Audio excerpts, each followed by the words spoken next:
ሃሌሉያ ክብር ለእግዚአብሔር ይሁን።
ክብር ለእግዚአብሔር ይሁን። እግዚአብሔር ይመስገን። የጌታ ስም የተባረከ ይሁን። ወገኖች ስለ ሁሉ እግዚአብሔርን እጅግ አድርገን እናመሰግናለን። ዛሬም ሳምንታችንን ጠብቆ ልዑል አምላክ እግዚአብሔር ለዚህ ቀን ስላደረሰን የመራንን የረዳንን አምላካችንን እግዚአብሔር ያዳነንን በቅዱስ አጠራሩ የጠራንን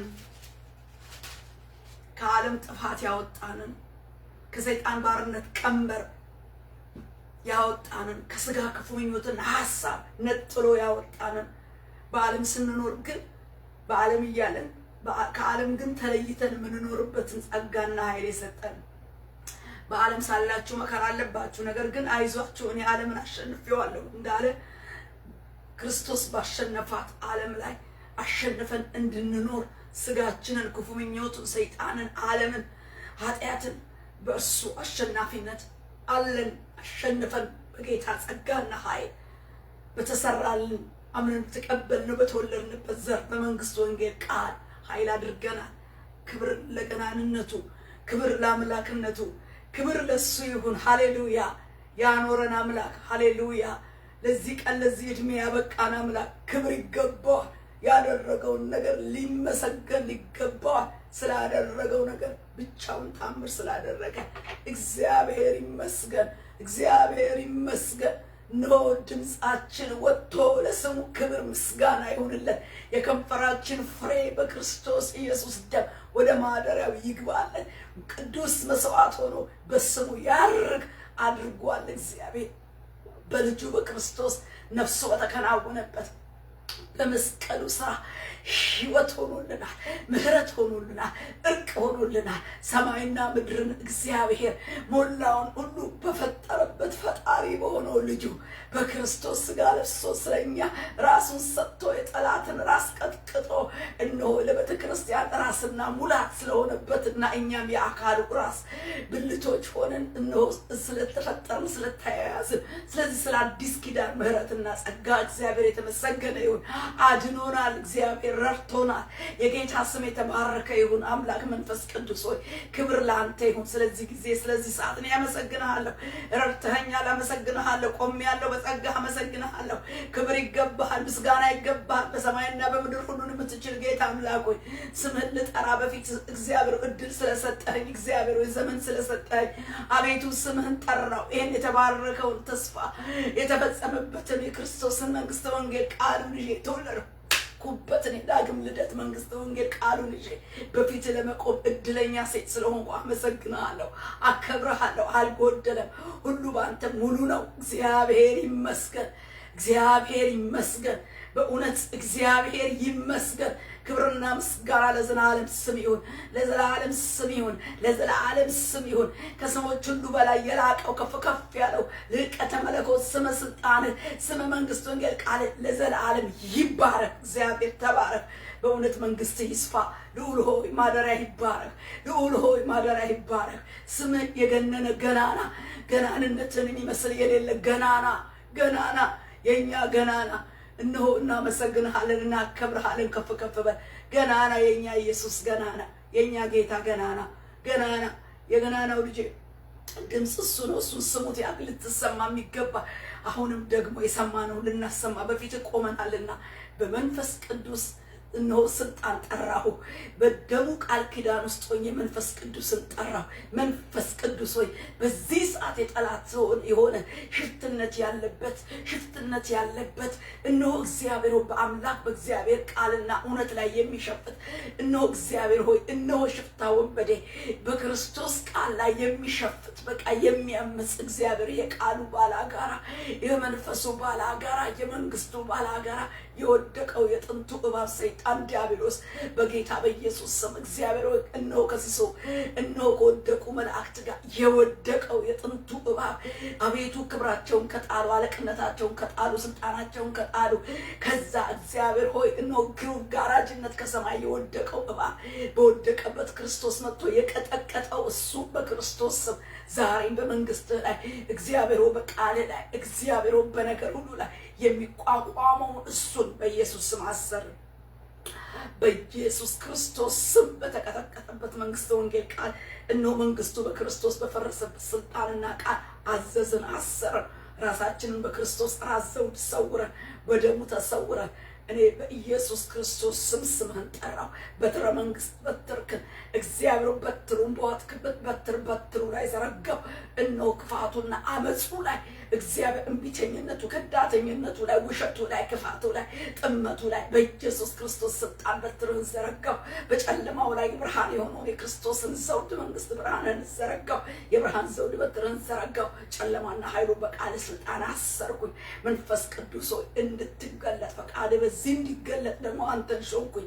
ሰማያዊ ዕውቅናህን ጠራው። በክርስቶስ ኢየሱስ ስም በደልና ኃጢአቴ የኔና እግዚአብሔር የአብያተ ክርስቲያናት የምድር የትውልድ እነሆ የቆምኩበት ስፍራና ቦታ ሆኖታ ሁሉ እነሆ እግዚአብሔር በበደል የረከሰ በኃጢአት የረከሰ እግዚአብሔር አንተ እግዚአብሔር ሆይ የምታዝንበት የምትቆጣበት እግዚአብሔር ቅድስና የረከሰበት ውድቀት ሁሉ በኢየሱስ ክርስቶስ እነሆ ነፍሱን በመስቀል ላይ በተወበት የማስተሰሪያውን የኢየሱስ ክርስቶስን ደም ይዤ ስለ ምድር ስለ ትውልድ ስለ ሕዝብ እግዚአብሔር ሆይ ስለ ቤተሰብ ስለ ቤተ ክርስቲያን ስለ አብያተ ክርስቲያን የበደል ማስተሰሪያ ስርየተ ደሙን ይዤ በፊት ቆሜያለሁ። የበደል ማስተሰሪያ ደሙን በምድር ላይ ረጨው። በሰማይና በምድር ላይ በሰማያት በፊት ንጹሐን አይደሉም ንጹሐን ባልሆነ ሁሉ ላይ ንጹህ የሚያደርገውን ትኩስ ሕያው ደም ይዤ በፊት ንስሐ ገባሁ። የሁላችን ኃጢአት በስርየቱ ደም እንዲከደን በልጅ በማምንበት በክርስቶስ በኩል እነሆ የበደል ማስተሰሪያ ሆኖ በሚሰራው በኢየሱስ ደም በኩል በደል የተከደነ ይሁን። ስለ ሁላችን ራሱን በሰጠበት በመስቀሉ ቃል በፈሰሰው ደም በኩል ስርየት ምህረት ጠራሁ። በስርየቱ ደም በኩል ምህረትህ እግዚአብሔር ሆይ እንዲገለጥ ቁጣ በደሙ በኩል እንዲከለከል ምህረትህ እግዚአብሔር ሆይ ክንድህን እንድትዘረጋ በምህረትህ አሁንም እንድትናገር ጊዜው ሁሉ ላንተ ሰጠው። ጨለማ መጋረጃ እንቅፋት የትኛውም ኃይል በቃል ኃይል አሰርኩ። ጌታ ሆይ መጽሐፉን በክርስቶስ ደም ራሴን በክርስቶስ ደም በእውነት በመንፈስ ቅዱስም ስልጣን በደሙም ኪዳን ውስጥ ሰወር ባመንኩበት በተወለድኩበት መንግስት በወንጌል ቃል ኪዳን በልዑል አምላክ ጥላ ውስጥ ራሴን ሰወር። አገልግሎቴን ላንተ ሰጠው። ሁሉን ቅድሚያ ላንተ እግዚአብሔር ሆይ ምስጋናን አቀረብኩኝ። እነሆ እግዚአብሔር ሆይ ምስጋና የሚሰዋ ያከብረኛል ብልሃል። በዛም ለእሱ የመዳንን መንገድ አሳየዋለሁ ብልሃል። እነሆ ድህንነትን የምታሳይበት መንገድን የምታሳይበት እነሆ የምትከብርበትን መስዋዕት በክርስቶስ ኢየሱስ ስም አቀረብ። ይገባሃል። ምስጋናን የሚሰዋ ያከብርሃል። ልትከበር ይገባሃል። ክብርና ምስጋና ላንተ ይሁን። አቤቱ እግዚአብሔር ሆይ ጠላትንና ቂመኛን ለማጥፋት ጡት ከሚጠቡ አፍ ለራስ ምስጋናን አዘጋጀ ተብሎ ተጽፏል። ምስጋና እግዚአብሔር ሆይ በእውነት ከህፃናት ጡት ከሚጠቡ አፍ ለአንተ የተዘጋጀው እነሆ ከህፃናት ካዋቂ የሚገባን ክብር ምስጋና ማንም ሳያግድ ሳይከለክለው በክርስቶስ ኢየሱስ መስዋዕትነት በዚህ ቅዱስ ደም እየተረጨና እየነጻ ወደ ማደሪያ ምስጋና ይግባ። ክብር ይሁንልህ። ከፍ በል እግዚአብሔር። ከፍጥረት አምልኮ ከፍጥረት ምስጋና ትፈልጋለህ። ከፈጠርከው እጅ ምስጋና ትፈልጋለህ። በእውነት ፍጥረት ሁሉ ሊያከብርህ ሊያመልክህ ሊሰግድልህ ይገባልና ምስጋና ክብር ስግደት ለአንተ ለእግዚአብሔር አብ ለእግዚአብሔር ወልድ ለእግዚአብሔር መንፈስ ቅዱስ ይሁን። አሜን። በጌታ በኢየሱስ ስም ክብር ሁሉ ለእግዚአብሔር ይሁን። እግዚአብሔር የተመሰገነ ይሁን። እግዚአብሔር እንዲህ በሉት፣ ስራህ ግሩም ድንቅ ነው። እግዚአብሔርን ስራው ግሩምና ድንቅ የሆነውን አምላክ ሁልጊዜ የሚያስገርመንን አምላክ እንባርከዋለን፣ እናመሰግነዋለን። ክብር ሁሉ ለእግዚአብሔር ይሁን። እግዚአብሔር ይመስገን። ዛሬ ባለፈው የፊልጵስዩስን ትምህርት ጀመርን ነበርና የፊልጵስዩስን ትምህርት ወደ 3 ክፍል አይተናል። ክፍል 1፣ ክፍል 2፣ ክፍል 3 ብለን ከፋፍለን አይተነዋል። ለ2 ሳምንት ማለት ነው። በ3 ቪዲዮ 3 ክፍል አይተነዋል። አንደኛው የወንጌል መስበክ በሚል ርዕስ አይተናል። ቪዲዮውን ማየት ትችላላችሁ። ወንጌል መስበክ በሚለው አይተናል። ወደዛ ልመለስም። ሁለተኛው ደግሞ ለወንጌል ስራ መተባበር በሚል ለወንጌል ስራ መተባበር ወንጌልን አብሮ መብላት ብቻ ሳይሆን አብሮ መስራት ነው። መተባበሩ እንዴት ነው የሚለውን ደግሞ በሁለተኛው ቪዲዮ በሁለት መልክ ተቋርጦ በሁለት ቪዲዮ ቁጥር 2 እና ቁጥር 3ን አሳልፌያለሁ። ዛሬ ደግሞ ሶስተኛ የፊልጵስዩስን ትምህርት ነው የምንቀጥለው። በመሃል ሰበር ሆኖ የዛሬ ሳምንት ድንኳን የተነሳ በሚል ርዕስ አይተናል። እግዚአብሔር ይመስገን። ወደ ትምህርታችን ስንመለስ ደግሞ ዛሬ የኢየሱስ ክርስቶስ ምሳሌነት በሚል በፊልጵስዩስ በጀመርነው ትምህርት ነው የምንቀጥለው። ካቆምንበት እንቀጥላለን ማለት ነው። ምዕራፍ 2 ፊልጵስዩስ 2 ከ6 እስከ 30 ባለፈው እንዳልኳችሁ ከአንድ ምዕራፍና ምዕራፍ 1 ጨርሰን 2 እስከ 1 እስከ 5 ላይ እስከ 2:1-5 ድረስ አይተናል በእነኛ ቪዲዮዎች ባለፉት።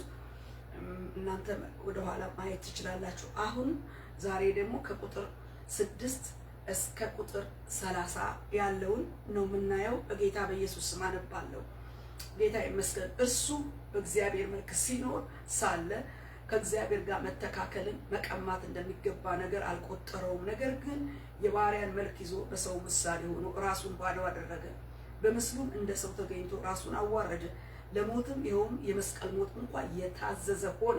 በዚህ ምክንያት ደግሞ እግዚአብሔር ያለ ልክ ከፍ ከፍ አደረገው፣ ከስምም ሁሉ በላይ ያለውን ስም ሰጠው።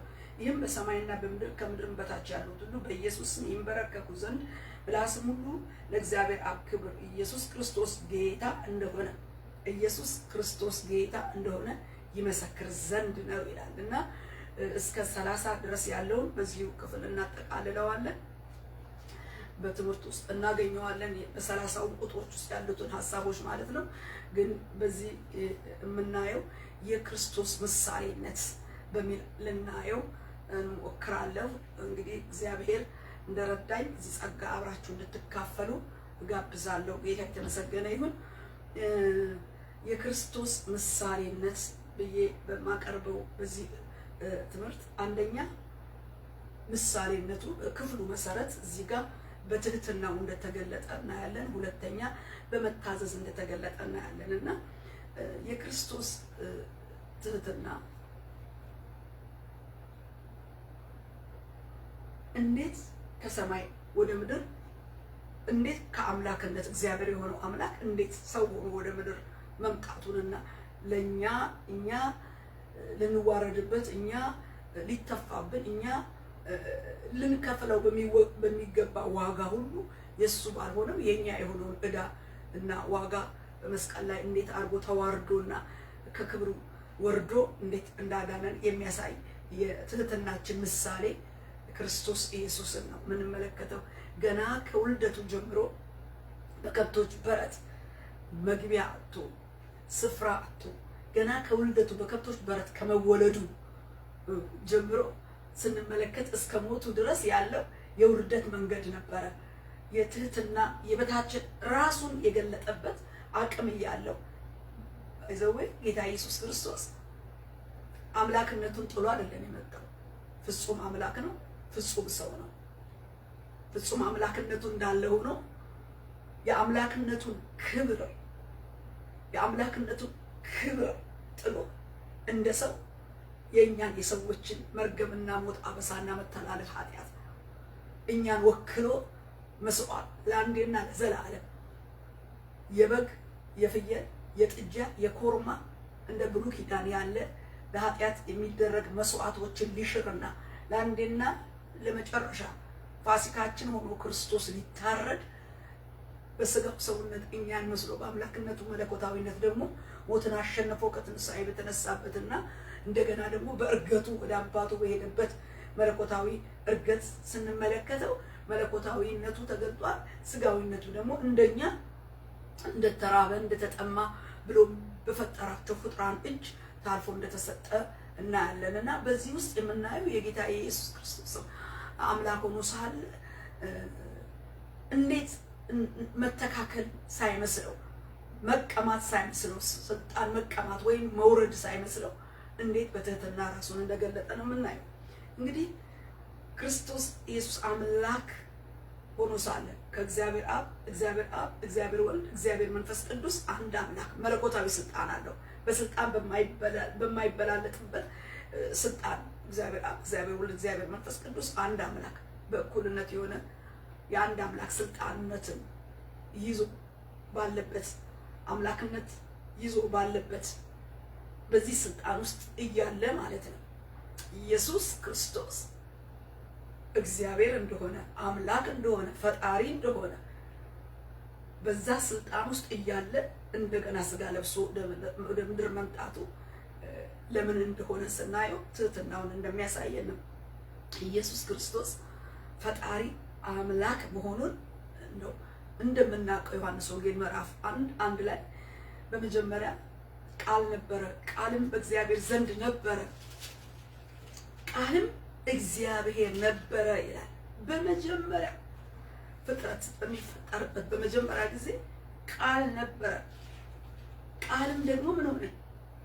በእግዚአብሔር ዘንድ ነበረ ይለናል። በመጀመሪያ ቃል ነበር፣ ቃልም ከእግዚአብሔር ዘንድ ነበር፣ ቃልም እግዚአብሔር ነበረ።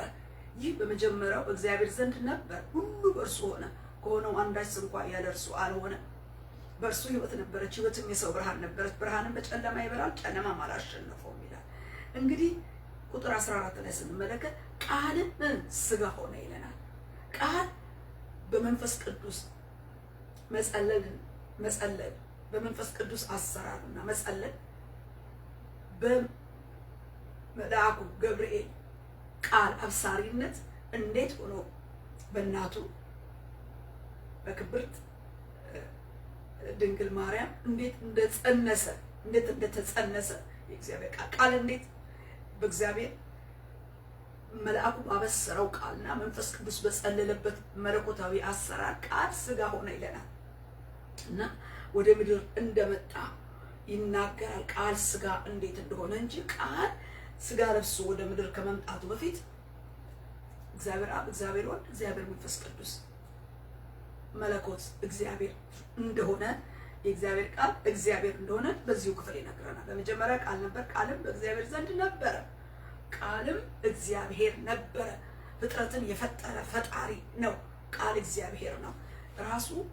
የዕብራውያን ጸሐፊ ዕብራውያን 1:1-2 ደግሞ ምን ይለናል? ከጥንት ጀምሮ እግዚአብሔር በብዙ አይነትና በብዙ ጎዳና በአባቶቻችን በነቢያት ተነግሮ ሁሉን ወራሽ ባደረገው ደግሞ ዓለሙን በፈጠረበት በልጁ ይላል። ዓለምን በፈጠረበት በልጁ ይላል። እንግዲህ እግዚአብሔር አንድያ ልጁን እንደላከ ልጁ ደግሞ በፍጥረት ጊዜ ዓለምን የፈጠረ ፈጣሪ እንደሆነ የእግዚአብሔር ቃል ይነግረናል። ራሱ ቃል እግዚአብሔር እንደነበረ ይነግረናል። ቃል ደግሞ ዓለማትን የፈጠረ ፈጣሪ እንደሆነ እግዚአብሔር በዕብራውያን 1:1-2 ይነግረናል። ፈጣሪ የሆነ ነው። ሮሜ 9:5 ላይ ደግሞ ከእነርሱ ክርስቶስ ይላል በስጋ መጣ፣ እርሱም ከሁሉ በላይ ሆኖ ለዘላለም የተባረከ አምላክ ነው ይለናል። ክርስቶስ አምላክ ነው። ኢየሱስ ክርስቶስ ፈጣሪ ነው። ኢየሱስ ክርስቶስ እግዚአብሔር ወልድ እግዚአብሔር ነው። ፍጥረትን እንደፈጠረ አምላክ የተባረከ አምላክ እንደሆነ እና በስጋ ደግሞ ከእስራኤላውያን እንደመጣ በስጋ ደግሞ የመጣበትን ከዳዊት ቤት ከይሁዳ ነገድ የሆነው እሱ እንዴት በስጋ ደግሞ ከነሱ እንደመጣ ተስፋ ካላቸው ኪዳን ካላቸው ሕግ ካላቸው ተስፋ ከተሰጣቸው የመገረዝ ኪዳን ካላቸው ከነኛ አባቶች ደግሞ እግዚአብሔር ከእስራኤላውያን ደግሞ ማንን አመጣ? በስጋ ክርስቶስ እንደመጣ ቃል ስጋ ሆኖ እንደተገለጠ ይነግረናል ማለት ነው። አንደኛ ዮሐንስ 5:21 ላይ እርሱ እውነተኛ አምላክ የዘላለምም ሕይወት ነው ይለናል። እሱ እውነተኛ አምላክ የዘላለምም ሕይወት ነው። ለዚህ ነው እኔ ሕይወት እንደሆንላችሁ እንድበዛላችሁ መጣሁ። እኔ እውነትና ሕይወት መንገድ ነኝ፣ ከኔ በቀር ወደ አብ የሚወስድ መንገድ የለም ሲል አምላክ ሆኖ ፈጣሪ ሆኖ እግዚአብሔር ሆኖ ደግሞ ለእኛ ሕይወቱን ባፈሰሰበት በመስቀሉ ስራ ደህንነትን ደግሞ የሰጠን እሱ እንደሆነ እግዚአብሔር ቃል ይናገራል። ደህንነት በክርስቶስ ኢየሱስ ራሱን በሰጠ ዝቅ ብሎ በየዋህነትና በትህትና አምላካዊ የስልጣኑን ክብር እንደሚገባው ሳይቆጥረው ሳይተካከል ዝቅ ብሎ ራሱን የሰጠበትን ሕይወትና ስራ እንመለከታለን። ስለዚህ እሱ እውነተኛ አምላክ ነው እና የመለኮት ስልጣኑ ማለትም ጌታ ኢየሱስ ፍጹም ሰው ፍጹም አምላክ ሆኖ ተገለጠ እንጂ እንዳልኳችሁ ሰው ብቻ ሆኖ አልመጣም። ስለዚህ የመለኮት ስልጣን ክብሩን ትቶ በፈቃዱ ስለኛ ራሱን ባዶ አድርጎ የተገባውን ክብር በራሱ ፈቃድ ስለኛ የተወ የእኛ የሆነውን የውርደት ሞት በመስቀል የስቃይ ሞት ለመሞት ይህን አብሳና ስቃይ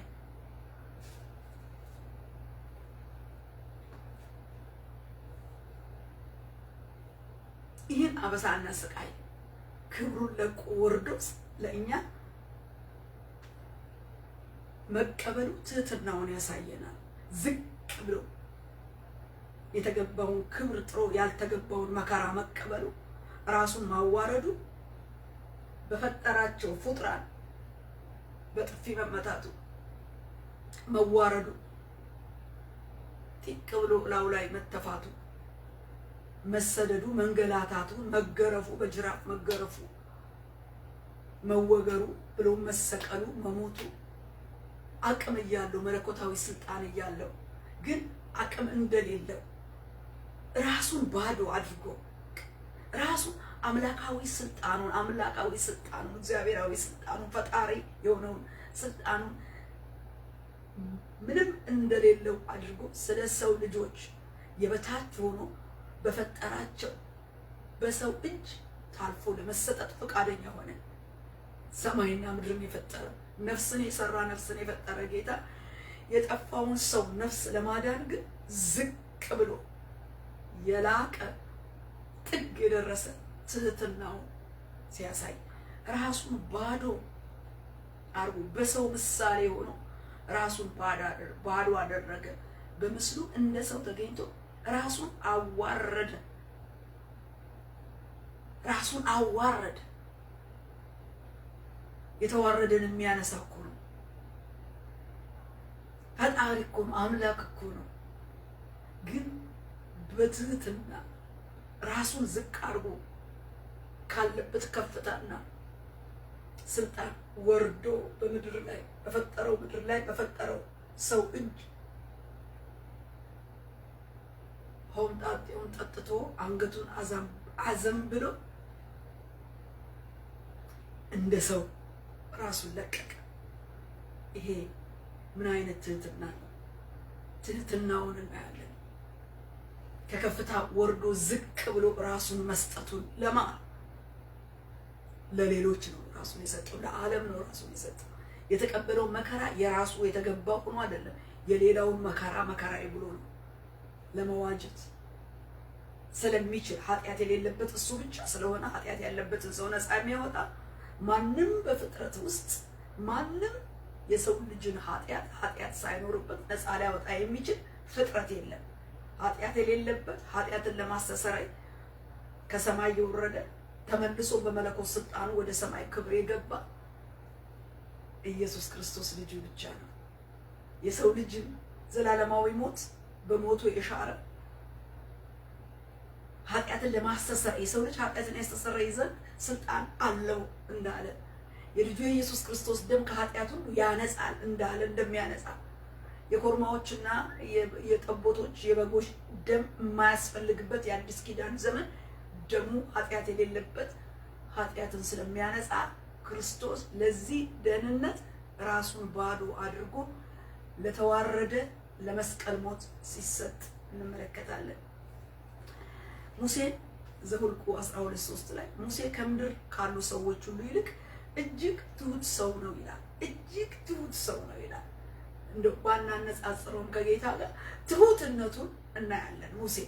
ሙሴ እጅግ ትሁት በእውነት በአገልግሎቱ አይታችኋል።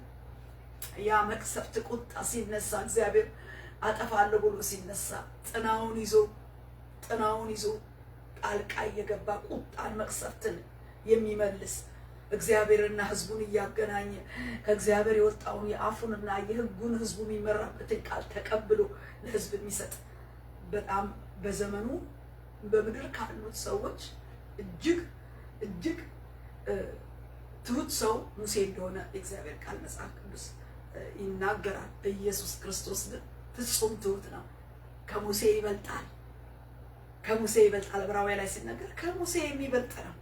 እጅግ ትሁት ከተባለለት ከሙሴ የሚበልጥ ደግሞ ፍጹም ትሁት አምላክ ሆኖ ስልጣን እያለው አሳልፈው የሚሰጡትን እኮ እነሱን እኮ ዞር በሉ ቢላቸው እስትንፋሳቸው መሰብሰብ ማድረግ የሚችል ነው፣ መለኮት ነው። ግን ለፈጠራቸው ሰዎች እጅ ሲገርፉት ዝም ሲያደሙት በጅራፍ ሲሰነጠቅ በምስማር ሲቸነከር በሰው እጅ ለሚደርስበት ለዛ ሁሉ ግፍ ለዛ ሁሉ መከራ መልስ አልሰጠም። መልስ በጲላጦስ ፊት መልስ አልሰጠም። እፈታህና አስረዘን ስልጣን እንዳለኝ አታውቅምን? ለምንድን ነው መልስ ማሰጠኝ? መልስ በቃ የመጣበትን ያውቃል። ኃይሉን አይጠቀምም፣ ስልጣኑን አይጠቀምም።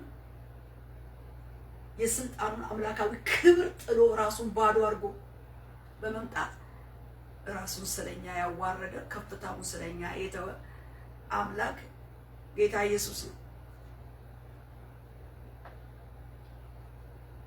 ወንጌል የዳንበት ወንጌል ሲጀመር የዳንበት ወንጌል ራስን ዝቅ አድርጎ በማዋረድ ለሌላው ራስን በመስጠት የተጀመረ መስዋዕትነት ያለው የፍቅር መስዋዕትነት ራስን መስዋዕት አድርጎ በመስጠት ስለሌላ ራስን መስዋዕት አድርጎ በመስጠት የተጀመረ መንግስት ወንጌል ነው። ሲጀመር በመስዋዕትነት የመጣ ወንጌል ነው።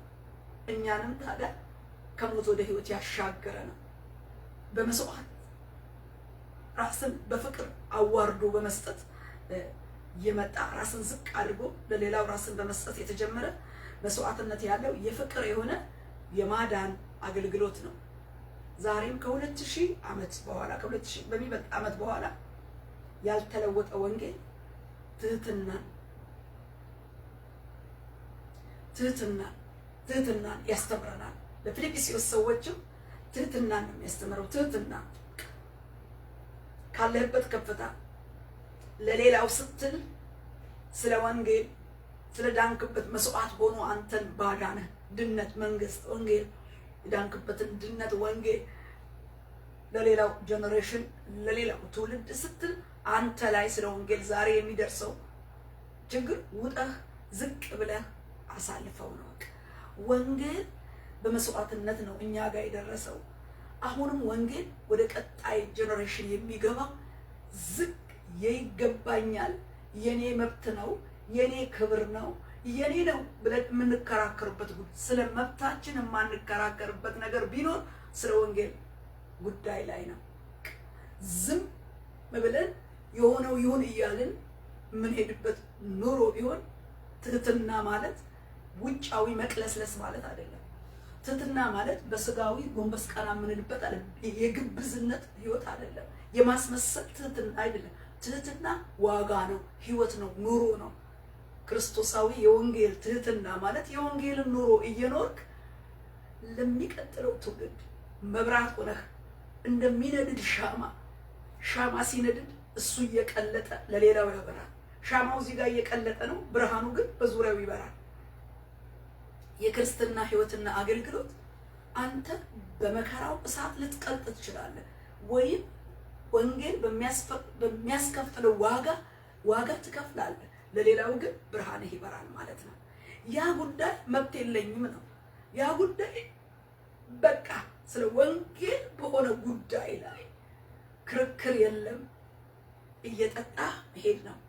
እየጠጣህ መከራን እየጠጣህ ስደትን እየጠጣህ ስድብን እየጠጣህ እስከ ሞት ድረስ ክርስቶስ እስከሚመጣ ድረስ ለሌላው እያበራህ የምትሄደው ህይወት ነው። ትህትናው ነው። ትህትና ማለት ውጫዊ አይደለም።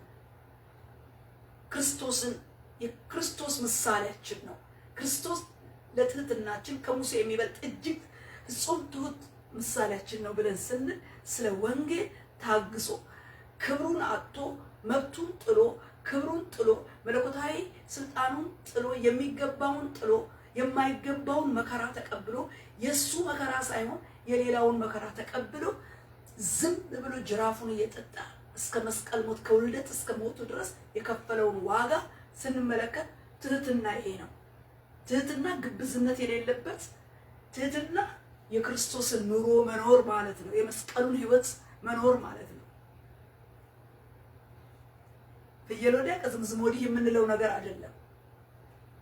ኑሮ ወደዛ ወንጌል ወደዚህ አይደለም። ክርስትና የኢየሱስ ክርስቶስ ምሳሌነትን ህይወት መኖር ነው። አሳይቶናል። በቂ ምሳሌያችን ክርስቶስ ነው። ራሱን ባዶ አድርጎ ለመስቀል ሞት ራሱን የሰጠበት አስቡት። ከበረት ውልደት ጀምሮ በረት የከብቶች በረት ከተወለደበት ውልደት ጀምሮ ያደገበትንና በገዛ ሐዋርያው ይሁዳ ታልፎ የተሰጠበትን የተሸጠበትን እግሩን ያጠበለት ሐዋርያ አሳልፎ ነው ሸጠው 20 ብር በሮማውያን በዛ ስጋ በሚቦጭቅ ጅራፍ ጀርባው ሲተለተል መስቀል ተሸክሞ ሲወጣ ሲወርድ ያንን የቀራንዮ ኮርታ ወገኖች ከየት መጣ? የሁሉ መከራ ከየት አመጣው? የኛ መከራ ነው በሱ ላይ ያለፈው። መብቴ እኮ ነው፣ እኔ እኮ አምላክ ነኝ፣ እኔ እኮ ከሰማይ የወጣሁት ነኝ ብሎ ያንን ሲብስበት እስከ ሆምጣጤው ድረስ ቀጣ ብለው ሲግቱት ሆምጣጤውን በምስማር እግሮች እጆቹ ሲቸነከሩ ጎኑ በጦር ሲወጋ የጣር ሞት እያጣረ ቀድሞም በጌተሰማኒ በጸሎተ ሐሙስ የጣር ጸሎት ሲያጥር የደም ላብ እስኪመስል ድረስ በሱስ ወዙ ሲንጠባጠብ የጣር ወዙ የተንጠባጠበ ለእኛ ሞት ለእኛ ኃጢአት ዋጋ ያስከፍላል ወገኖቼ። ለኃጢአት የተከፈለው ዋጋ ስናስተያየው ኑሯችን አይቀልብንም። ለክርስቶስ ወንጌል ተለይተን ምንኖረው የትህትናና ራስን የመስጠት ኑሮ ምንም አይከብድብንም ማለት ነው። ክርስቶስ ስለ ወንጌል የከፈለውን ዋጋ ስናስብ ከውልደት እስከ ሞቱ ድረስ ስናስብ የጠጣውን መከራ ዛሬስ ትህትና ብለን የምናየው ትህትና ውጫዊ አይደለም። ትህትና እሱ ስላደረገልህ በጎ አድርግልኝ ላድርግልህ፣ በጎ ለሰራልህ በጎ፣ ክፉ ላደረገልህ ክፉ አይደለም። ክርስትና በክርስቶስ ኢየሱስ ውስጥ ያለውን እውነት የተቀበልን ልክ በሱ የማይገባህን መከራ ስለሱ መቀበል፣ ስለሌላ ዋጋ መክፈል፣ ፋናህን ጥለህ መሄድ፣ የክርስትናን የመስቀሉን ፋና ለሚቀጥለው ጄኔሬሽን አስረክቦ ለመሄድ ዛሬ መከራ መቀበል፣ ዛሬ ያልተገባህን የማይገባህን የማይመጥንህን ያንተ ያልሆነውን በቃ እየዛቅህ ስለ ክርስቶስ ስለ መንግስቱ ስለ ወንጌሉ ስለ ኑሮ ስለምትኖረው ወንጌል የመንግስት ኑሮ የሚመጣበት ፈተና አለና እነኛን ታግሶ ማለፍ ነው ክርስትና። እና ትህትና የክርስቶስን የህይወት ኑሮ መኖር ነው። ስለ ወንጌል የተገባን ስልጣን፣ ክብር፣ ስፍራ፣ ሁኔታ ለቀህ አጥተህ ለሌላው ግን ብርሃን ሆነህ ታበራለህ። ማቴዎስ 11:28 ከኔ ተማሩ እኔ የዋህ በልቤ ትሁት ነኝ ለነፍሳችሁ ዕረፍት ታገኛላችሁ ይላል። ከኔ ተማሩ ነው የሚለው። በቃ ከኔ ተማሩ እኔ በልቤ የዋህ እኔ የዋህ በልቤ ትሁት ነኝ። በቃ ትህትና ዝቅ ማለት የራስን ክብር እና የሚገባህን መብት ስለ ወንጌል ጥለህ ክርስትናን ማድመቅ በህይወትህ ኑሮው ኑሮሃዋላ ይሄ ነው። እግዚአብሔር ቢረዳ እኔና እናንተ የሚጠበቅብን ከክርስቶስ የክርስቶስ የኢየሱስ ክርስቶስ ምሳሌነት ነው ርዕሴና ምሳሌነቱ አንደኛ በትህትናው እንድንመስለው ታግሶ የጠጣትን የማይገባውን መከራ የተቀበለው ለኛ ላልተገባን ኃጢአተኞች ነው፣ ለሌላው ነው እሱ መከራ የሌላውን መከራ የራሱን ክብር ጥሎ የተቀበለው ማለት ነው።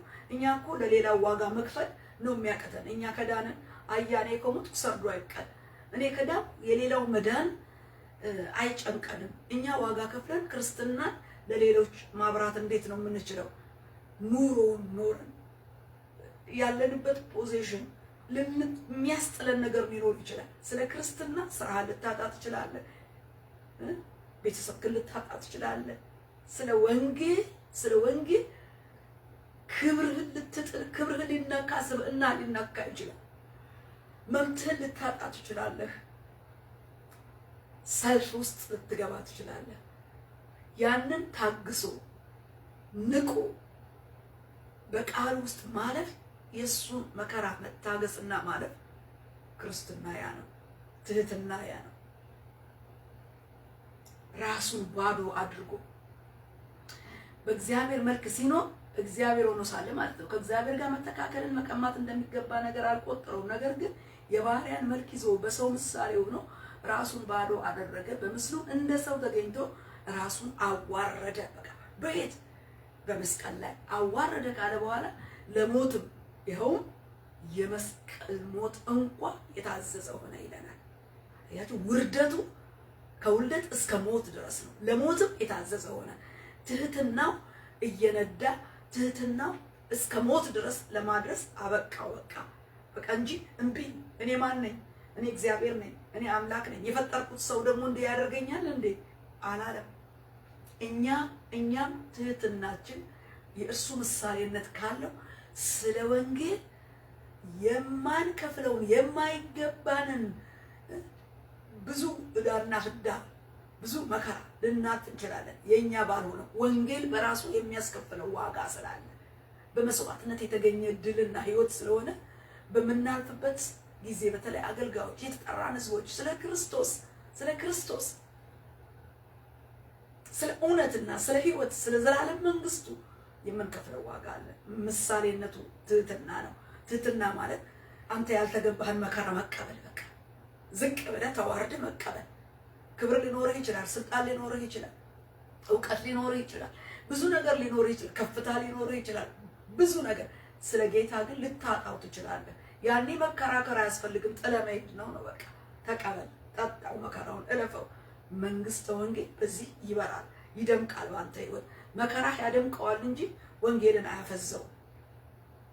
በመከራ ውስጥ ትህትናን ስትገልጥ በቃ የማይገባህ ነገር ባንተ ሲያልፍ መብት የሆነውን ነገር ስታጣው ያንተ የሆነውን ነገር ስታጣው አጣው። እንደዚህ ነው ጉዞ። ክብር ለእግዚአብሔር ይሁን። እግዚአብሔር ጸጋ ያብዛልን። ስለዚህ ግብዝነት የሌለበት አስመሳይነት የሌለበት በስራ የሚገለጥ እውነት ነው። ዕለት ዕለት ትኩሳት ይኖረዋል። እንደ ሰይፍ እያረደ እንደ ጅራፍ እየገረፈ እየሰነጠቀ ስለ ወንጌል ልትናቅ ትችላለህ። ሊተፋብህ ይችላል።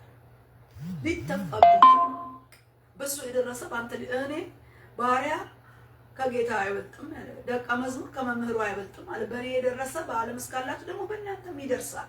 ስለዚህ በዚህ ውስጥ ታግሶ ትህትናውን ይዞ በኢየሱስ ምሳሌነት በትህትናው እስከ መጨረሻው ሰዓት መገለጥ ድረስ መጠበቅ፣ ያ ትህትናው በስራ ተገለጠ ማለት ነው። ግን ስለ ወንጌል በሆነ ነገር ስንነካ ለምን እነካለሁ? መብቴ ተነካ፣ ራሴ ተነካ ካልን አልሞትንም ማለት ነው። ከክርስቶስ ጋር አብረን አልሞትንም ማለት ነው። እስከ ሞት ድረስ የታዘዝከውን ነው የሚለው።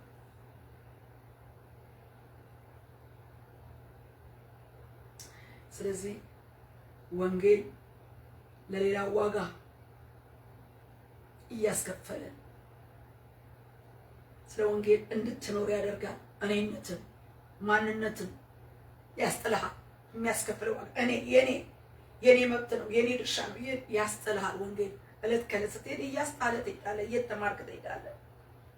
ስለዚህ ትህትናን ስናየው ከራሳችን ለራሳችን ከሰጠነው ኮርቻ ራሳችንን ከሰቀልንበት ማንነት ጌታም እንኳን ከሰጠን ስልጣንና ትልቅነት ትልቅ ቦታ ሁሉ በፈቃዳችን ያንን ለቀን በትህትና ቃሉ እየኖርን የምንሄድበት የመታዘዝ ህይወት ነው። የሚጠይቀንን ዋጋ የሚያስከፍለንን ዋጋ በፈቃዳችን መልቀቅ ማለት ነው። በፈቃዳችን መልቀቅ ማለት ነው።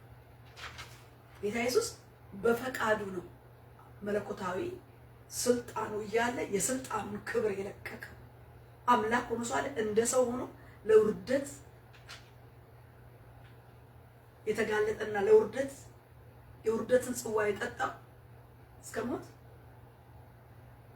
አይገባው እንደተገባው ግን እንደ አመፀኛ እንደ ወንጀለኛ እንደዛ ሆኖ ተቆጠረ። በቃ እንደ አመፀኛ እንደ ወንጀለኛ። ስለዚህ ከጌታ ዛሬ ትህትናን እንማራለን። የጸጋው ትህትና በኢየሱስ ክርስቶስ ስም ይገጠምልን። የጸጋው ትህትና ስለ ወንጌል ስሙ ስለሚጠራበት ስለዳንበት ደህንነት ስላለው ወንጌል የሚያስከፍለንን ነገር ውጦ ጸጥ ብሎ ያልተገባንን መከራ ተቀብለን የተገባንን የእኛን ነገር ጥለን ታዘን በትህትና ስንወጣ ወንጌል እየደመቀ በሕይወታችን እየበራ ለሌላው ብርሃን እየሆነ ይሄዳል። ትህትናን ከሱ እንማራለን። ሁለተኛ መታዘዝ ከጌታ የምንማረው ምሳሌያዊነቱ መታዘዝ ነው። ምን አይነት መታዘዝ? ራሱን አዋረደ ለሞትም ይኸውም የመስቀል ሞት እንኳን የታዘዘ ሆነ ይላል። ምን አይነት ነው የመስቀል ሞት? ላልተገባው ስቃይ ጣር ላለበት የመስቀል ሞት ጌታ ኢየሱስ የታዘዘው ነው። በስቅላት ፍርድ እንደ ወንጀለኛ እንደ ተረገመ ሆኖ ለመስቀል ሞት ታዘዘ፣ ራሱን ሰጠ ማለት ነው። በሮማው ኢምፓየር ወቅት ላይ ወንጀለኛ የሚቀጣበት ፍርድ ነው።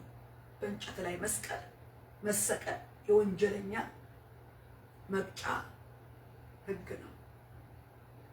ስለዚህ እንደ ወንጀለኛ እንደ ነፍሰ ገዳይ እንደ ወንጀለኛ ሆኖ ወገኖች፣ ወንጀለኛና ክርስቶስ እኮ በጣም ነው የሚለያዩት። በርባንና ጌታ ኢየሱስ በርባን ወንበዴ ነው፣ ነፍሰ ገዳይ ነው፣ እስር ቤት ነው። ማን ይፈታ ሲባል በርባንን አሉ። በቃ በርባንን ጌታ ኢየሱስ ስቀለው አሉ። አይገርም? ሁለቱ እኮ የሚወዳደሩ አይደሉም። እና ክርስቶስ ልክ እንደ በርባን ማለት ነው፣ እንደ ወንጀለኛ እንደ ነፍሰ ገዳይ ሆኖ ነው የተገባውን ሳይሆን ያልተገባ ስለ ሕዝብ ግን ሆኖ ያለፈው በእንጨት የተሰቀለበት ወንጀለኛ የሚሰቀልበት ነው። ስለዚህ ክርስቶስን ስናይ ወንጀለኛ ሆኖ የወንጀለኛን ዋጋ ነው የከፈለው። ኃጢአተኞች ስንባል ወንጀለኞች ነን። ስለዚህ ከኃጢአት ወንጀል ነፃ ያወጣን ወንጌል ነው።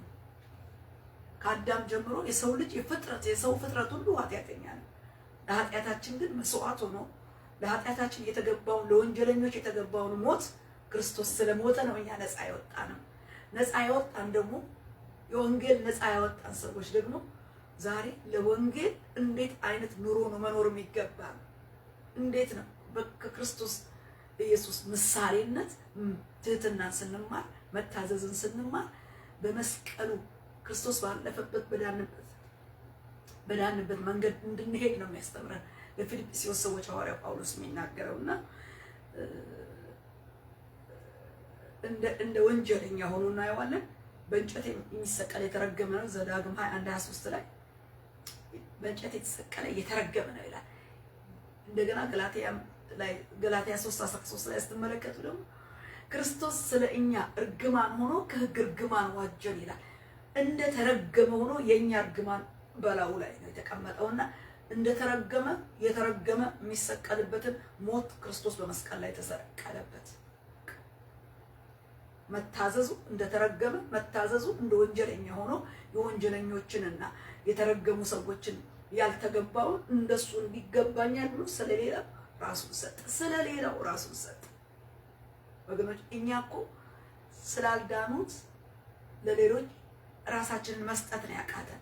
አይደለም እርስ በርስ በወንድማማች ፍቅር እንኳን ለሌላው ቅድሚያ መስጠትና ለሌላው መጀመሪያ አድርጎ ማስቀደምን ነው ያቃተን። ጌታ ኢየሱስ ለሌላው ነው የሰጠው፣ ሕይወቱን ለሌላው ነው የሰጠው። ክርስትና ከህብረት ጀምሮ ቅድሚያ ለኔ አይደለም፣ ስግብግብነት ነው ያ። ቅድሚያ ለወንድሜ፣ ቅድሚያ ለእህቴ፣ ቅድሚያ ለሱ፣ ቅድሚያ ለዛ እርስ በርስ። በውጪ ደግሞ ይሄ እየጎላ ተራራ ላይ ያለች ቤት ልትሰወር እንደማይቻላት ብርሃናችሁ በሰው ሁሉ ፊት ይብራ ስለሚል ይሄ ውስጥ የሆነው ብርሃን ወደ ውጪ ብርሃኑ ሲወጣ ጨለማን ይወጣዋል፣ ይኮንነዋል፣ ያቀልጠዋል፣ ይውጠዋል። ያ ብርሃን የክርስቶስ ኢየሱስ እስከ መስቀል ሞት የታዘዘበት ትህትናና ለሞት የተሰጠበት መታዘዝ ህይወት ሆኖ የተቀበልን ሰዎች ደግሞ በዚህ ህይወት ውስጥ ኑሮን ይጠይቀናል። ለሌላው እስከ ሞት ድረስ አይደለም ዋጋ እየከፈልን ለሌላው ቅድሚያ እየሰጠን ይህንን ህይወት መጠበቅ ይህን የቃል ኑሮ መኖርን ይጠይቃል ማለት ነው። እግዚአብሔር ይርዳል።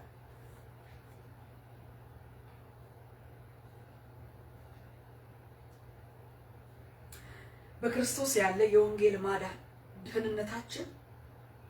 ደህንነታችን ፍጹም የሆነው ደህንነታችን ከእርሱ መታዘዝ የተነሳ ነው። ያውም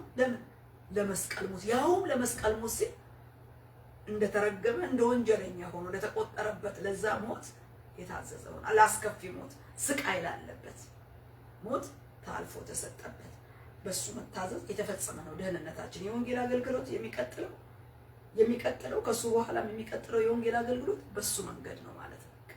መንገዱ ያው ነው። ለሌላው ራስክን ነፍስን ባትሰጥ ነፍስ መስጠት ግን ፍቅር መስጠት ስለ ክርስቶስ እርስ በርስ ከውስጥ የምትያያዝበት እንደ ችቦ ይነድና ውጭ ላለው ጨለማ ብርሃን ይገለጣል ማለት ነውና የክርስቶስ ቤተክርስቲያን በክርስቶስ የዳነች መብራቷ በሰው ሁሉ ፊት ይብራ የሚላት መብራት ከዚህ ከትህትናና ከመታዘዝ ይጀምራል ማለት ነው። እሱ በታዘዘበት መንገድ ስንሄድ ወንጌሉ እየደመቀ ይሄዳል። መታዘዝን እግዚአብሔር ይስጠን። በእርሱ በኩል የተጀመረው ስራ በእኛ ውስጥ እንዲቀጥል ወንጌልን ለማገልገል ዋጋ ለመክፈል ተመነህና ቆርጠህ ወስነን እንድናገለግል ሳናመቻመች ወንጌል የሚያስከፍለውን ዋጋ እየከፈለን በውስጥ በፍቅር አንድነት በውጪ ደግሞ የሚያስከፍለንን ዋጋ እየከፈለን እስከ ሞት የታመንኩህ ነው የሚለው። በቃ ለዛ የበቃን እንድንሆን ለሚቀጥለው እንዳልኳችሁ ጀነሬሽን ወንጌልን በመስዋዕት የተገኘውን ወንጌል የተቀበልነውን ወንጌል ዛሬ መታዘዛችን ዋጋ መስከፈሉን በማመን በማወቅ ስለ ወንጌል አገልግሎት ራስህን፣ ክብርህን፣ ጊዜህን፣ ቤተሰብህን የሚያስጥል ዋጋ የሚያስከፍል መታዘዝ የሚጠይቅ መንገድ ውስጥ ልናልፍ እንችላለን። ራእይ ምዕራፍ 2 ቁጥር 10 ከሰባቱ አብያተ ክርስቲያናት 2 ያልተነቀፉ ቤተክርስቲያኖች እናያለንና በሰርምኔስ ቤተክርስቲያን እቺ ቤተክርስቲያን ስንመለከት ምንም ነቀፋ አናገኝባት፣ ግን የተሰጣት ነገር አለ። እንዲህ ነው የተባለችው፣ ነቀፋ የላትም። ሰርምኔስ ቤተክርስቲያን በሰርምኔስም ወዳለች ወደ ቤተክርስቲያን መልአክ እንዲህ ብለህ ጻፍ፣ ሞቶ የነበረው ሕያውም የሆነው ፊተኛውና መጨረሻው እንዲህ ይላል ይልና እንዲህ ይላል፣ መከራህን ድህነትን አውቃለሁ፣ ነገር ግን ባለጠጋ ነህ። የሰይጣን ማህበር ናቸው እንጂ አይሁድ ሳይሆኑ አይሁድ ነን የሚሉት የሚሳደቡትን ስድብ አውቃለሁ። ልትቀበለው ያለህን መከራ አትፍራ። እነሆ እንድትፈተኑ ዲያብሎስ ከእናንተ አንዳንዶቻችሁን በወህኒ ሊያገባችሁ አለው። 10 ቀን መከራን ትቀበላላችሁ። እስከ ሞት ድረስ የታመንክ ሁን፣ የሕይወትን አክሊል እሰጥሃለሁ ይላል። ይቺ ቤተክርስቲያን ነቀፋ የሌለባት ግን የምታልፍበት ነገር ቀላል አይደለም። ስድብ እየጠጣች ነው። የምትሰደብበት ስድብ አላት። ነቀፋ ትሰደባለች። አውቃለሁ ይላል። አይሁድን ይላሉ፣ ግን አይሁድ አይደሉም። የሚሳደቡትን ስድብ አውቃለሁ። ስለዛ ስድቡ ምን ማድረግ ነው? ስድቡን ትጠጣ ነበረ፣ ስድቡን ትቀበል ነበረ። ስለዚህ እኮ ነው በስድብ ፋንታ ስድብ፣ በክፉ ፋንታ ክፉ አትመልሱ የሚለን እኮ ስጋችንን ገዝተን ተቆጣጥረን እኔም እናንተም በዚህ ቃል ውስጥ እንድንገኝለት ጌታ ፍሬ እንድናፈራለን ስለሚፈልግ ነው። እሱ ሲሰድቡትም ሲመቱትም ሲገርፉት መልስ አልሰጠም። ወንጌል በዚህ ውስጥ ነው እሱ ያለፈው። ስለዚህ ሰርምኔስን የተባለችው ነው። በቃ አይቻለሁ ስድቡ። አሁን እንድትቀበል ያለ መከራ አትፍራ። ወንጌል መከራ አለው፣ ልንደብቀው ማንችል እሱ ያለፈበት መንገድ ስለሆነ መከራ አለው። ሐዋርያትን ስንመለከት አብዛኞቹ ሐዋርያት መስዋዕት ሆነው ነው ያለፉት፣ ተሰውተዋል። የሚገርመው ራሱ ይህን መልእክት የጻፈው ሐዋርያው ጳውሎስ በመስዋዕትነት ነው ያለፈው። ቀላል አይደለም። መታዘዝ ለመስቀል ሞት የታዘዘ ሆነ። ታዞ በሞተበት ባለፈበት መንገድ ነው ዘላለማዊ ሕይወት እኛ ያገኘ ነው። እና ለፊልጵስዩስ ሰዎች የሚናገረው ይሄ ነው። በቃ መታዘዝ፣ ከክርስቶስ ሕይወት መታዘዝ እንድትማሩ እስከ ሞት ድረስ የታመንኩህን ምን ታገኝ? የሕይወትን አክሊል እሰጥሃለሁ ይለዋል ለዛች ቤተክርስቲያን። የሕይወት አክሊል። በዚህ ምድር ላይ ዘላለማዊ ሕይወት የለም። ከዚህ ምድር ባሻገር ግን የዘላለም ሞት የሚባል የገሃነም ፍርድና የዘላለም መንግስት የሚባል ዘላለማዊ ሕይወት አለ። ያንን የዘላለም ሕይወትና ክርስቶስ ሞቶ የተነሳበትን የትንሣኤውን ኃይል መንግስቱን ለማግኘት ግን በክርስቶስ መንግስት ዋጋ በተከፈለበት ነፍሱ መስዋዕት አድርጎ ባፈሰሰበት ስርየት ባገኘህበት ደም ውስጥ በተወለድክበት መንግስት ውስጥ ስታልፍ አንተም ዋጋ ትከፍላለህ ነው። ልትፈተን ትችላለህ። መከራ ልትቀበል ትችላለህ። ልትሰደብ ትችላለህ። ክብርህን ልታጣ ልትጥል ትችላለህ። ስለዚህ ዝቅ ብለህ ትህትናን ከሱ በመማር መታዘዝን ከሱ በመማር ወንጌሉን ተቀብለህ ለሌላው አስተላልፍ። ያኔ የወንጌል ብርሃን እየደመቀ ያልፋል፣ ይሄዳል፣ ይበዛል። አንተም ኃላፊነት ግን ትወጣለህ። የመጨረሻም ደግሞ የህይወት አክሊልህን ትወርሳለህ። ይሄን እውነት ነው የሚናገረው እንጂ ወንጌል አልጋ ባልጋ ወንጌል ትባረካለህ። ወንጌል በቃ ይሄን በጣም የሚገርም በረካ። አዎ እግዚአብሔር ይባርካል። እውነት ነው፣ ወንጌል ይባርካል። ምድር የምትባረከው በወንጌል ነው። ትውልድ የሚባረከው በወንጌል ነው። ቤተክርስቲያን የምትባረከው በእውነት በወንጌል ነው። ይባርካል እግዚአብሔር፣ እናምናለን። ግን መባረክ ብቻ ነው ወይ? ለወንጌል ኑሮ ዋጋ የሚያስከፍልም ደግሞ ህይወትን ይጠይቃል ነው። ትህትናን ይጠይቃል፣ መታዘዝን ይጠይቃል። የምንማረው መንገዱ ይሄ ነው። ይሄ ነው። ክብር ለእግዚአብሔር፣ ክብር ለመንፈስ ቅዱስ። የሰርቨኔስ ቤተክርስቲያን ይሄ ነው። ለእውነት ቃል ለዳንበት ድነት እስከ ሞት ቁርጠኛ ሁን፣ ይህንን እወቅ እያለ ያስታጥቃል። የፊልጵስዩስን ሰዎች ስለ ክርስቶስ ትህትና፣ ስለ ክርስቶስ የመስቀል ሞት እንዲሁም እግዚአብሔር ያለ ልክ ከፍ ያደረገበትን ክብር ይገልጥላቸው ነበር። ክርስቶስ በዚህ መታዘዝና ትህትና ካለፈ በኋላ ደግሞ ያለ ልክ ምን አደረገው ይላል? እግዚአብሔር ከፍ አደረገው። ከፍ አደረገው። የኢየሱስ ስም ሁሉም ደግሞ በጊዜው በኢየሱስ ስም ይንበረከካሉ፣ ለኢየሱስ ስም ይንበረከካሉ። ምላስም ሁሉ ለእግዚአብሔር ክብር ኢየሱስ ጌታ እንደሆነ ይመሰክር ዘንድ ያለውን ክብሩን ከፍ የሚልበትን አሳይቷል። ምላስ ሁሉ ኢየሱስ ጌታ። ዛሬ እኮ ኢየሱስ ጌታ ነው የምንለው፣ በቃ እውነት ነው። ምላስ ሁሉ የኢየሱስ ክርስቶስን ጌትነት ይናገራል፣ ይመሰክራል ይላል። በቃ እንዴት ከፍ ዛሬ ክርስቶስ በትንሣኤው ጀምሮ ሞትን ድል አድርጎ በተነሳበት ሉዓላዊና እግዚአብሔራዊ ስልጣኑ በመገለጥ ሞትን አሸንፎ በመነሳቱ ደግሞ በክብር ማንም ያላደረገውን እርገት አድርጎ ደመና አይናቸው እስክትቀበላቸው ድረስ አድርጎ በእግዚአብሔር አብ ቀኝ በዙፋኑ ዛሬ መቀመጡ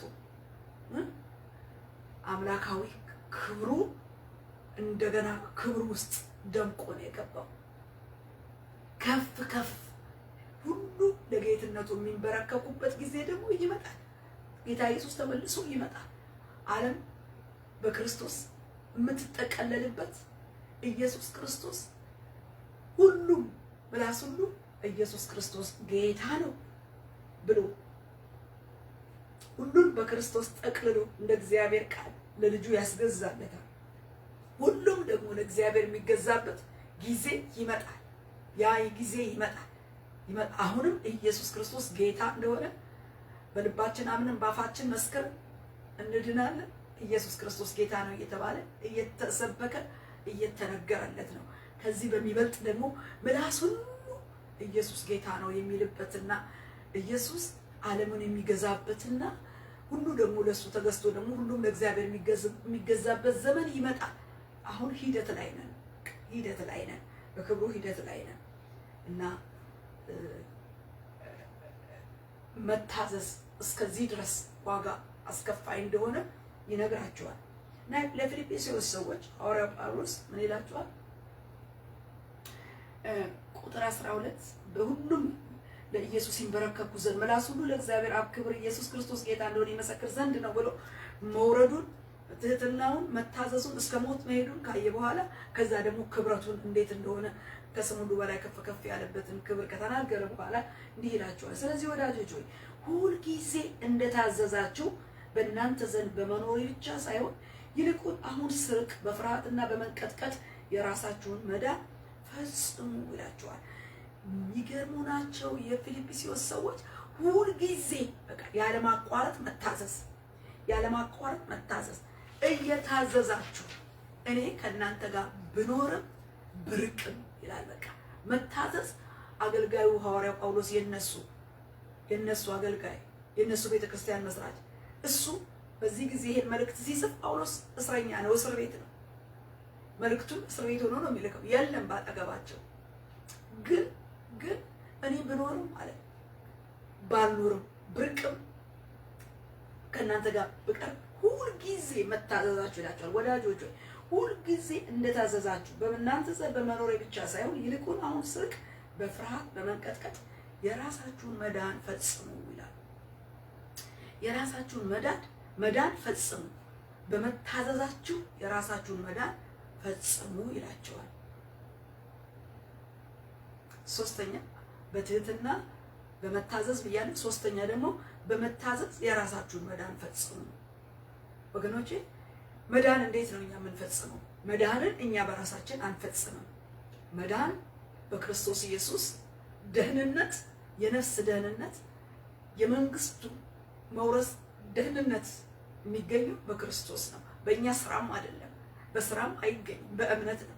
ክርስቶስን በማመን የሚገኝ ጽድቅ ነው ደህንነት ማለት። ስለዚህ መዳናችሁን ፈጽሙ ይላል። በመታዘዝ የራሳችሁን መዳን ፈጽሙ ይላችኋል። ደህንነት በእኛ አይሰራም፣ በእኛ አይፈጸም።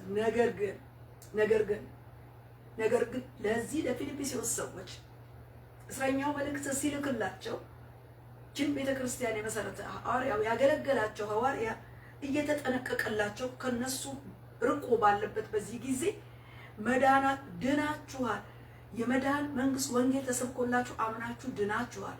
ነገር ግን በመታዘዛችሁ ደግሞ በፍርሃት በመንቀጥቀጥ የራሳችሁን መዳን ፈጽሙ፣ ስለ በጎ ፈቃዱ መፈለግን ማድረግን በእናንተ የሚሰራ እግዚአብሔር ነውና ይላል። ምን ማለት ነው? ይሄንን ብላችሁ ብትሉኝ ድርሻ አለን እኛ። ሰው ለዳነበት ደህንነት የራሱ ድርሻ አለው። ይህ ማለት ምንድን ነው? በነፍሱ ዋጋ ለተከፈለልን በመስዋዕት ለተገኘ ደህንነትና ወንጌሉ እንደ ምድራዊ መንግስት የእግዚአብሔርን መንግስት የራሱ ህግ አለው። መንግስት የራሱ ህግ አለው። ዜጎቹን በህጉ መሰረት ያስተዳድራል። እግዚአብሔርም የዳንበት መንግስት በዋጋ የተገዛንበት መንግስት ህጉ የእግዚአብሔር ቃል ነው። ይሄ ቃል ነው ህጉ። በዚህ እስከ ፍጻሜው ቀን ድረስ ጌታ እስኪመጣ ድረስ የዳናችሁበትን ደህንነት በመታዘዝ ቃሉን በመታዘዝ ዘመናችሁን ፈጽሙ ነው። ደህንነት በተፈጸመ በእምነት ነው መንገባበት። ከገባንበት ዘመን ጊዜ ጀምሮ ደግሞ ዋጋ የተከፈለበት የነፍስ ዋጋ ያለ እርሱ ኃጢአት የሌላውን ኃጢአት ዋጋ ከፍሎ ክብሩን ጥሎ ራሱን መስዋዕት አድርጎ የሰጠበትን ህይወት ልናቃልለው አይገባም። ደህንነት ሙሉ ለሙሉ በእግዚአብሔር የተሰራና የተፈጸመ ስራ ነው። አምነን ስንቀበለው ደግሞ ኖሮ ይባላል፣ ህግም ይባላል። በቃሉ መገለጥ እና መኖር አለበት። የህጉ ዜጋ የመንግስቱ ዜጎች በእግዚአብሔር ቃል በፍርሃት በመንቀጥቀጥ መዳናችሁን ፈጽሙ ይላል። ስለዚህ በዳንበት ዋጋ በተከፈለበት መንግስት በስርዓቱ በህጉ በቃሉ በመንፈሱ ተመርተን ተገዝተን መኖር ይጠበቅብናል። ስለዚህ ሐዋርያው ጳውሎስ ለፊልጵስዩስ ሰዎች በክርስቶስ የተማራችሁትን ትህትና ከክርስቶስ የተማራችሁትን ትህትና በክርስቶስ ያያችሁትን መታዘዝ እስከ ሞት ድረስ በመታመን በክርስቶስ የተፈጸመላችሁን ደህንነት በየዋህነት በመታዘዝ ፈጽሙ። በቃ በትህትና በመታዘዝ ቃሉን በመኖር ፈጽሙ። እስከ መጨረሻው የሚጸና እሱ ይድናል ስለሚል እስከ ክርስቶስ መምጣት ድረስ ደህንነታችን እንዲጠበቅ በእኛ የዳንበት እንድንጠብቀው። ለምን? በፈቃዳችን ነው፣ በማስገደድ አይደለም። እግዚአብሔር ፈቃድን ለእኛ ነው የተወው። እኛ አንፈልግም ብለን ጥለን ወደ ዓለም ብንሄድም ፈቃዳችን ነው። የዳንበትን ድነት እግዚአብሔርን በመፍራት በመንቀጥቀጥ ማለት እግዚአብሔር በትር ይዞ እያስፈራራ የሚያኖር አይደለም። ምህረቱ እጅግ ሰፊ ነው፣ ፍቅሩ እጅግ ታላቅ ነው። ግን አምላክ ነኝና መከበር የታለ ስለምን መከበር ይፈልጋል። እንደ እግዚአብሔር ቃል እንደ ዜጋ ደግሞ በቃሉ ኑሮን እንድንኖርለት ይፈልጋል። ፍሬ እንድናፈራለት ይፈልጋል። የጽድቁን ፍሬ፣ የቅድስናውን ፍሬ፣ የአገልግሎትን ፍሬ፣ የቅድስናን ፍሬ ይፈልጋልና ከግንዱ ጋር የተጣበቀ ቅርንጫፍ ኑሮ የሚታወቀው ምንድነው? ቅርንጫፉ ላይ ባዘለውና በሚያፈራው ፍሬ ነው። አለዛ ቅርንጫፉ ከግንዱ ጋር ተጣበቀ። ዮሐንስ ወንጌል ምዕራፍ 15 ላይ እንደሚናገረው ያ ህይወት በእኛ ፈቃድ ላይ የተመሰረተ ነው። በመታዘዝ ባለመታዘዝ፣ በእንቢተኝነትና በፈቃደኝነታችን ላይ የተመሰረተ ስለሆነ ድርሻ አለን ማለት ነው። በዚህ ድርሻው ደህንነትን ለመፈጸም ሳይሆን በተፈጸመው ደህንነት ውስጥ ኑሮን ለመኖር በፈቃዳችን መለቀቅ፣ በቃሉ ኑሮ ውስጥ መለቀቅ፣ መታዘዝ። ይሄ ነው ከኛ የሆነ ነገር መንፈጽመው የለንም። ስለዚህ እንዲህ ይላችኋል፣ መዳናችሁን ፈጽሙ ካለ ማለት በመጥፎና በጠማማ ትውልድ መካከል ያለ ነቀፋ የዋሆችም ነውርም የሌለባቸው የእግዚአብሔር ልጆች እንድትሆኑ ሳታንጎራጉሩ ክፉም ሳታስቡ ሁሉን አድርጉ እያለ አታኮ ደግሞ በመቀጠል ይህንን ይናገራል። ምን ማለት ነው? ያለ ነቀፋ ማለት ነቀፋ ነበረብን፣ ኃጢአት ነበረብን፣ በትክክል በሚገባ ነበር። ግን ኤፌሶን 1 ላይ ምን ይላል? ነውርን ነቀፋን ሁሉ ጌታ ኢየሱስም አስወግዶታል። እንደዚህ እኮ ነው የሚለው 1:4 ዓለም ሳይፈጠር በፊቱ ቅዱሳንና ነውር የሌለን በፍቅር እንሆን ዘንድ በክርስቶስ መረጠን ይላል። በበጎ ፈቃዱ እንደወደደ በኢየሱስ ክርስቶስ ስራ ለእርሱ ልጆች ልንሆን አስቀድሞ ወሰነን። በውድ ልጁ እንዲያው የሰጠን የጸጋው ክብር ይመሰገን ዘንድ ይህን አደረገ ይላል። በቃ አያችሁ፣ ይሄ አስቀድሞ ነውረኛ ነበር። ዓለም ሳይፈጠር በፊቱ ቅዱሳንና ነውር የሌለን በፍቅር እንሆን ዘንድ በክርስቶስ መረጠን። ነውራችንን፣ በደላችንን፣ ኃጢአታችንን በክርስቶስ በተመረጥንበትና እርሱ ለኛ በታዘዘበት የመስቀል ሞት አስወግዶታል። በደሙ ስርየትን ሰጥቶታል። ነውርና ነቀፋችንን በደሙ በኩል አጥቦታል። እርኩሰት ነው፣ ወንጀለኛነት ነው እንደ ወንጀለኛ፣ እርግማን ነው እንደ ተረገመ ሆኖ እርግማናችንን፣ ሞት ነው እንደ የዘላለም ሞት የሆነብንን ሞቶ፣ ዕዳ ነው ዕዳችንን። ክርስቶስ ምን ያላደረገው ነገር አለ? ቆላስይስ ላይ ዕዳችንን እንደደመሰሰ ይናገራል። እዚሁ ቆላስይስ ላይ ስንመለከት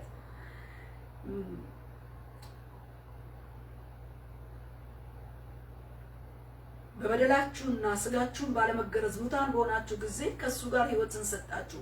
በደላችሁን ሁሉ ይቅር አላችሁ። በእኛ ላይ የነበረውን የሚቃወመንን በትእዛዛት የተጻፈውን የዕዳ ጽሕፈት ደመሰሰው ይላል። በቃ የዕዳችንን ጽሕፈት ደመሰሰው፣ በመስቀል ጠርቆ ከመንገድም አስወግዶታልና ይላል። በቃ አስወግዶታል። በደል ነው፣ መርገም ነው፣ ኃጢአት ነው፣ ነውር ነው፣ ነቀፋ ነው፣ ቀድሞ የነበረብንን ማንነት ነው፣ መታወቂያ ነው። በመስቀል ጠርቆ ለሞት በታዘዘበት ሞት አስወግዶታል። ስለዚህ ይሳ ነቀፋህ የተወገደበትን፣ ሞትህ የተሻረበትን፣ መርገምህ የተሰበረበትን ኑሮህን ጠብቀው ነው። በቃ ጠብቀው ነው። ጀስት ባንተ አይደለም። እሱን ቅድም እንዳነበብኩት በክርስቶስ ኢየሱስ በማመን ባለው ጽድቅና በእሱ በኩል በተሰራልን ስራ ያለ ነውር ሆነናል። ነውራችን ተወግዷል። ስለዚህ ሌላ ነውር አታምጣ። ነውር በተወገደበት ጽድቅ ኑር። መዳናችሁን ፈጽሙ ማለት ነውር አስቀድሞ ተወግዶላ እና በዚህ በመጥፎና በጠማማ ትውልድ መካከል ያለ ነቀፋ ለምን ያንተ ነቀፋ ተወግዷል በመስቀል ላይ ያለ ነውር ለምን ነውር ከላይ ተንከባሏል። ዛሬ የግብፅን ነውር ከላያቸው አንከባልያለሁ አለ ኢያሱ 5 ላይ ኢያሱ ሸለፈታቸውን ገጾ የኛ ሸለፈት ብቻ አይደለም ሞት ያለበትን መርገም ያለበትን ጥፋት ያለበትን ነውር ያለበትን በቃ ውድቀት ያለበትን ያንን ኃጢአት ያለበትን ክርስቶስ ያለ ስራው የኛን ስራ ሆኖ ዋጋ ከፈለ ለሞት የታዘዘው ሆነ። ስለዚህ እናንተ ይለናል ሶስተኛ የክርስቶስ ምሳሌ ከሆነ የምትኖሩት ኑሮ ምሳሌያችሁ እሱ ከሆነ መዳናችሁን ፈጽሙ። ወዳጅ ልጆች ሁልጊዜ እንደታዘዛችሁ በእናንተ ዘንድ በመኖሬ ብቻ ሳይሆን ይልቁንም አሁን በፍርሃትና በመንቀጥቀጥ የራሳችሁን መዳን ፈጽሙ። መዳን በክርስቶስ ተፈጽሞላችኋል። ግን የተፈጸመላችሁንና አለነውር በጽድቅ ያላችሁበትን ህይወት ጠብቁት ነው። ጀስት ጠብቁት። እስከ መቼ? እስከ ክርስቶስ መምጣት ቀን መዳናችሁን ፈጽሙ። ይሄ ነው የሚገባኝ። ይሄ ነው እግዚአብሔር ቃል። ይሄ ነው እውነቱ። ስለዚህ መልሰህ አትቆሽሽ። መልሰህ ጠማማ ነው ያላችሁበት ጠማማና ክፋት በመጥፎና በጠማማ ትውልድ መካከል ተጣመህ እንዳትገኝ። መልሰህ እዛ አራንቋ ውስጥ ገብተህ እንዳትገኝ። በቃ ራስን ጠብቅ፣ ክልልህን ያዝ። አለ ነቀፋ የምትገኝበትን ህይወት ነቀፋህን ወስዶልሃልና ሞትህን ሽሮልሃልና አበሳህንና መተላለፍ ግን በደሙ ስርየትን ሰጥቶሃልና ጠብቅ ይሄንን ህይወት ነው እንጂ መዳን አንተ አትፈጽመው፣ እኔ አልፈጽመው። ይሄንም ደህንነታችሁ በግድ የለሽነት በዙሪያችሁ ካለ ጥፋትና አመጽ ክፋት ጋር በመመሳሰል እንደሌለበት ያስረዳቸዋል። ይሄንን ነው የሚነግራቸው። በቃ ጠብቁ፣ ደህንነታችሁን ፈጽሙ፣ መዳናችሁን ፈጽሙ። ይልቅ እኔ አሁን በሌለሁበት ጊዜ እኔ በራኩበት ጊዜ አሁን ፈጽሙ። አትሞላቸው ሄደዋል፣ ድነዋል። ደህንነትን መንግስተ ወንጌል ቃሉ ገብቷቸዋል። ስለዚህ ይሄንን በደንብ ነው የሚነግራቸው። በእግዚአብሔር ቃል መኖር የራስን ድርሻ መወጣት ነው ወገኖቼ። ደህንነታችንን በፈቃዳችን እግዚአብሔርን በመታዘዝ የምንኖረው በፈቃዳችን ነው። ባለመታዘዝም ደግሞ ፈቃዳችንን ብንከለክል የኛ ድርሻ ነው ማለት ነው። በትእዛዙ መሄድ ድርሻችን ነው፣ አለ ትእዛዙን በመሄድ የኛ ፈቃድ ነው። ስለዚህ ፈቃዳችን በመልካም በመታዘዝ እንዲፈጸም ነው የሚነግራቸው። ከሱ ጋር እስከ መጨረሻው ድረስ እስከ መጨረሻው የሚጸና ይድናል ነው የሚለው በእግዚአብሔር ቃልና እስከ መጨረሻው ድረስ ነው። በዚህ ቃል ጽናና ቁም። ምናልባት ብትደክም ብትስት ደግሞ በንስሐ ተመለስ። የወደቀ አይመለስም፣ የሳተ አይመለስም። የወደቀ ይነሳል፣ የወደቀ የሳተ ይመለሳል። በንስሐ ራስህን አስተካክለ ቀጥል፣ መስመር ውስጥ ገብተህ እንግዲህ በመዳናችን የወንጌል የመጽናናት ቃል በመኖር በዚህ ደህንነት ባለው በመዳን መንግስት ወንጌል ቃል እንዲኖሩ ምን ያደርጋል? ያሳስባቸዋል። ደግሞ በተጠራንበት የጽድቅ ኑሮ በቃሉ መፈጸም ውስጥ እንድንከናወን ድርሻችንን ይጠይቃል። የራሳችንን ድርሻ፣ የራሳችንን ፈቃድ በዛ ጽድቅ ውስጥ ለመኖር ፈቃድ ነው። እግዚአብሔር ዘዳግም 30:15 ላይ ሕይወትንና ሞትን በፊት አስቀምጫለሁ ምረጥ ይላል። የሕይወት መንገድ ይሄ ነው፣ የሞት መንገድ ምርጫ ይሰጣል። መምረጥ ግን ያንተ ፋንታ ነው። ሕይወት አግኝተህ በሕይወት መቀጠል እስከ ፍጻሜው ድረስ በጽድቅ መኖር ያንተ ነው። አይ ማለት ደግሞ ያንተ ፋንታ ነው። ስለዚህ ድርሻ ስላለን ድርሻችንን ደህንነታችንን እስከ መጨረሻው እንድንፈጽም ነው።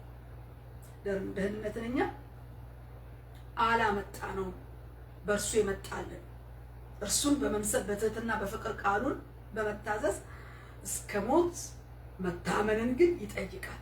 ይህንን ሐዋርያው ጳውሎስ ለፊልጵስዩስ ሰዎች አስረግጦ ይነግራቸዋል። ስለዚህ ነው ዘመኑን ደግሞ ሲያየው በጠማማና በክፉ ትውልድ መካከል ነው ያለው። ስለዚህ በሕይወት ቃል እንደ ብርሃን እንደ ከዋክብት እንድትታይ ነው። በዚህ ጽድቅን እየፈጸመ ምን ይላል? ጽድቅን ፈጽም ካለ በኋላ በመጥፎና በጠማማ ትውልድ መካከል ያለ ነቀፋ የዋሆችም ነውርም የሌለባቸው የእግዚአብሔር ልጆች እንድትሆኑ ሳታንጎራጉሩ ክፉ ሳታስቡ ሁሉን አድርጉ። በእነሱ መካከል የሕይወትን ቃል እያቀረባችሁ በዓለም እንደ ብርሃን ትታያላችሁ። አያችሁ፣ በፋንታው ጽድቅን ስትፈጽሙና በዚህ እውነት ውስጥ ስትኖሩ እንደ ብርሃን ትታያላችሁ ይላል። እንደ ብርሃናችሁ ይወጣል ማለት ነው። ይሄ ሕይወት ነው። በክርስቶስ ኢየሱስ ልቅ ብሎ ባትናገሩትም ተጽዕኖ የሚያመጣ ሕይወት ነው። መንፈስ ቅዱስ በውስጣችን ይበራል። ቃሉን ስንኖረው፣ በዚህ መንግስት ወንጌል ስንኖር የትኛው መከራና ፈተና እንኳን ቢኖር ይገልጠዋል። ብርሃኑ ይወጣል፣ አይደበቅም፣ የተሰወራል። በተራራ ላይ ያለች ቤት ልትሰወር ከቶ አይቻላትም ይላል። እናንተ የዓለም ብርሃን ናችሁ፣ የምድር ጨው ናችሁ። ተራራ ላይ እንዳለች ቤት ብርሃናችሁ በሰው ሁሉ ፊት ይብራ ይላል። እኛ በዚህ ሕይወት ውስጥ እስከ ፍጻሜው ከኖርን መብራቱ ቦግ ብሎ ይበራል። አንዳንዴ እንደ 67ኛ 66 መጽሐፍ አይደል 67ኛ ሆነን ሕይወታችን ይገለጣል፣ ይበራል ማለት ነው። እና ደምቃችሁ እንደ ከዋክብት ደምቃችሁ ታዩ። ይህ በክርስቶስ ሞት ትንሣኤ ለእናንተ ሕይወት ሆኖላችኋልና በዚህ ሕይወት ቃል ድመቁ፣ በዚህ ሕይወት ቃል ታዩ። ሞትን ድል አድርጎ በተነሳበት ትንሣኤ ሕይወት አላችሁና ብርሃናችሁ በሰው ሁሉ ፊት ይብራ። ድመቁና በኢየሱስ ክርስቶስ ስም ዛሬ ቤተ ክርስቲያን በዚህ ሕይወት ውስጥ ደምቃ ለጨለማው ዓለም ትገለጥ። ደምቃ ለጠማማና ለክፉ ትውልድ የሚለው እንዲህ አይነት ውስጥ ብርሃኗ ይገለጥ። ነገር ግን አንዳንዴ ስናየው ጠማምነት እኛው ጋር ተገኝቶ ክፋት እኛው ጋር ተገኝቶ በጠማማና በመጥፎና በጠማማ ትውልድ ይላል። እኛው ጋር መጥፎ እኛው ጋር ጠማማ ሆነ እንዳንገኝ እንፈራለን። ዘሩ እንዳይበረዝ የወንጌል ዘሩ ሳይበረዝ እውነተኛው የበራልን ብርሃን ደምቆ እንዲታይ ጠማምነትንና ክፋትን ከኛ እያወጣን ግን ብርሃናችን እየበራ በዚህ ትውልድ መካከል በብርሃኑ ደምቀን እንደ ከዋክብት ልንገለጥ የሕይወት ቃል ደምቆ ክርስቶስ ሊታይ ይፈልጋል። ይህ ደግሞ ሲሆን ይላል እኔ አላገልጋዩ በከንቱ እንዳሮጥኩ አለ። በቃ በከንቱ እንዳሮጥኩ በክርስቶስም ቀን የምመካበት ይሆንልኛል አለ። ይህ ሲሆን ደግሞ አገልግሎት አለ እናንተ በክርስቶስ ቀን የምመካበት ማለት ሽልማቴ ትሆናላችሁ። የአገልጋይ ሽልማቱ ደሞዙ አይደለም። የዘራው የወንጌል ዘር በቅሎ ልክ ሰብል እንደሚታጨር ለፍሬ እንደሚበቃ እንዲህ አይነት ብርሃን በሕይወቱ ሲበራ ቤተክርስቲያን ብርሃን አገልጋይ የዘራው ዘር ሕይወት ነፍስ ዘርቶ ራሱን ችሎ የጽድቅ ፍሬ ሲያበራና ይሄ ብርሃን በሕይወታችን ሲገለጥ ለአገልጋይ ደግሞ ደሞዙ ነው። በእግዚአብሔር ፊት ደግሞ ሽልማቱ ነው። ሽልማት አለ። ነፍሳትን ለሚጠሩ ነፍሳትን ወደ እግዚአብሔር መንግስት ለሚያፈርሱና እንዲህ እንደ ሐዋርያ ጳውሎስ ለሚተጉ እግዚአብሔር ዝም ብሎ መዳን ብቻ ሳይሆን ሽልማት አለ። እግዚአብሔር የሚሸልመው ሽልማት አለና ምን ትሆንልኛላችሁ? በእግዚአብሔር ፊት የምመካበት ይሆንልኛል። በእግዚአብሔር ፊት የምመካበት ይሆንልኛል አለ። በቃ ማታሳፍሩ ሰራተኞች ሆኛችሁ ስትሆኑልኝ ለእኔ ደግሞ ሽልማቴ ነው ይላል። እዚህ አንደኛ ተሰሎንቄ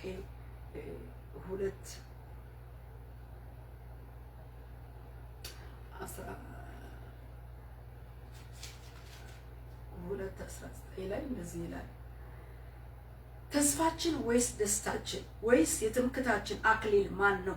በጌታችን በኢየሱስ ፊት በመምጣቱ እናንተ አይደላችሁምን? እናንተ ተስፋችን ትምክታችን ደስታችን ወይስ የትምክታችን አክሊል ማን ነው? በጌታችን በኢየሱስ ፊት በመምጣቱ እናንተ አይደላችሁምን?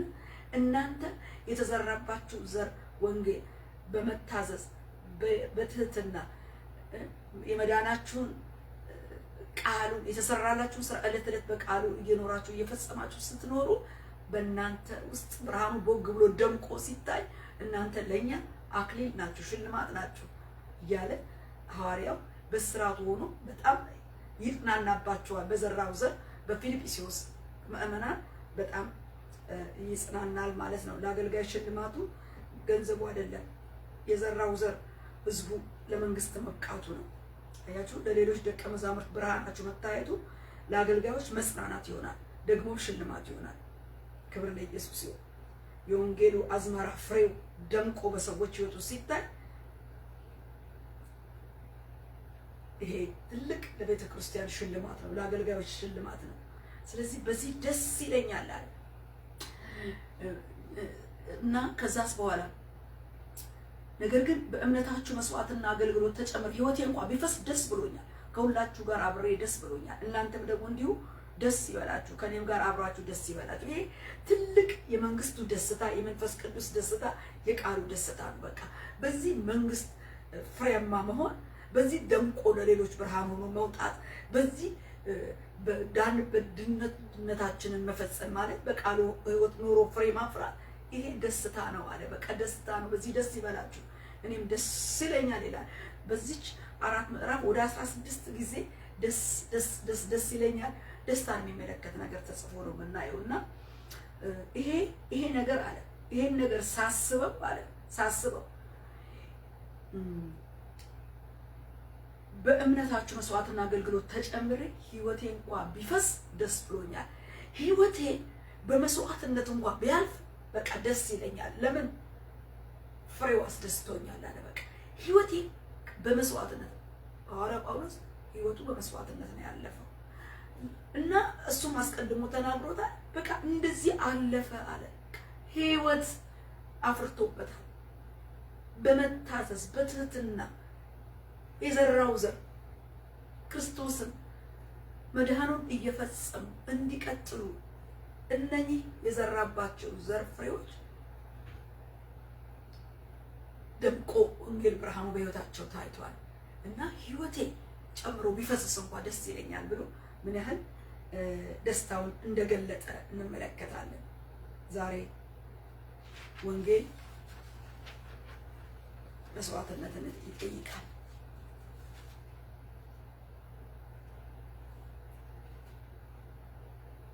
ክብር ለኢየሱስ ይሁን። ሌላው ሐዋርያው ጳውሎስ ስለ ወንጌል አገልጋዮች ታማኝነት ይገልጻል። ስለ ወንጌል ስለ ሁለት ሰዎች ይገልጻል። ቀጥሎ ያለው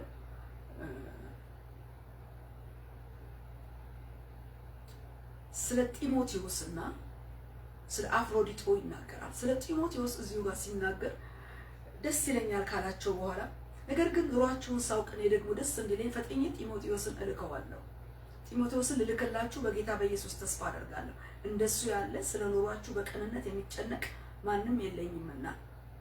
ሁሉ የራሳቸውን ይፈልጋሉ፣ የክርስቶስ ኢየሱስን አይደለም። ነገር ግን ልጅ ለአባቱ እንደሚያገለግል ከኔ ጋር ሆኖ ለወንጌል እንዳገለገለ መፈተኑን ታውቃላችሁ ያለ ይናገራል። አሁን በክርስቶስ ምሳሌነት ስንማር ሐዋርያው ጳውሎስ የመሰከረላቸው አገልጋዮች ምሳሌነታቸው በእነሱ ህይወት ተገልጦ እናያለን እና አንዱ ጢሞቴዎስ ነው። የጢሞቴዎስ ምሳሌያዊ ህይወት ምንድነው ብለን እዚህ ጋር ስናይ አንደኛ በቅንነት አለ። በቅንነት ለህዝቡ የሚጨነቅ ነው አለ። በቃ ለህዝቡ የሚጨነቅ አገልጋይ ጢሞቴዎስ ወጣቱ ልጅ ለዚህ ህዝብ ክርስቶስ ለሞተለት ለዚህ ህዝብ ለፊልጵስዩስ ምዕመናን ለህዝቡ በጣም የሚጨነቅ ነው አለ። ቶሎ ልውጣላችሁ።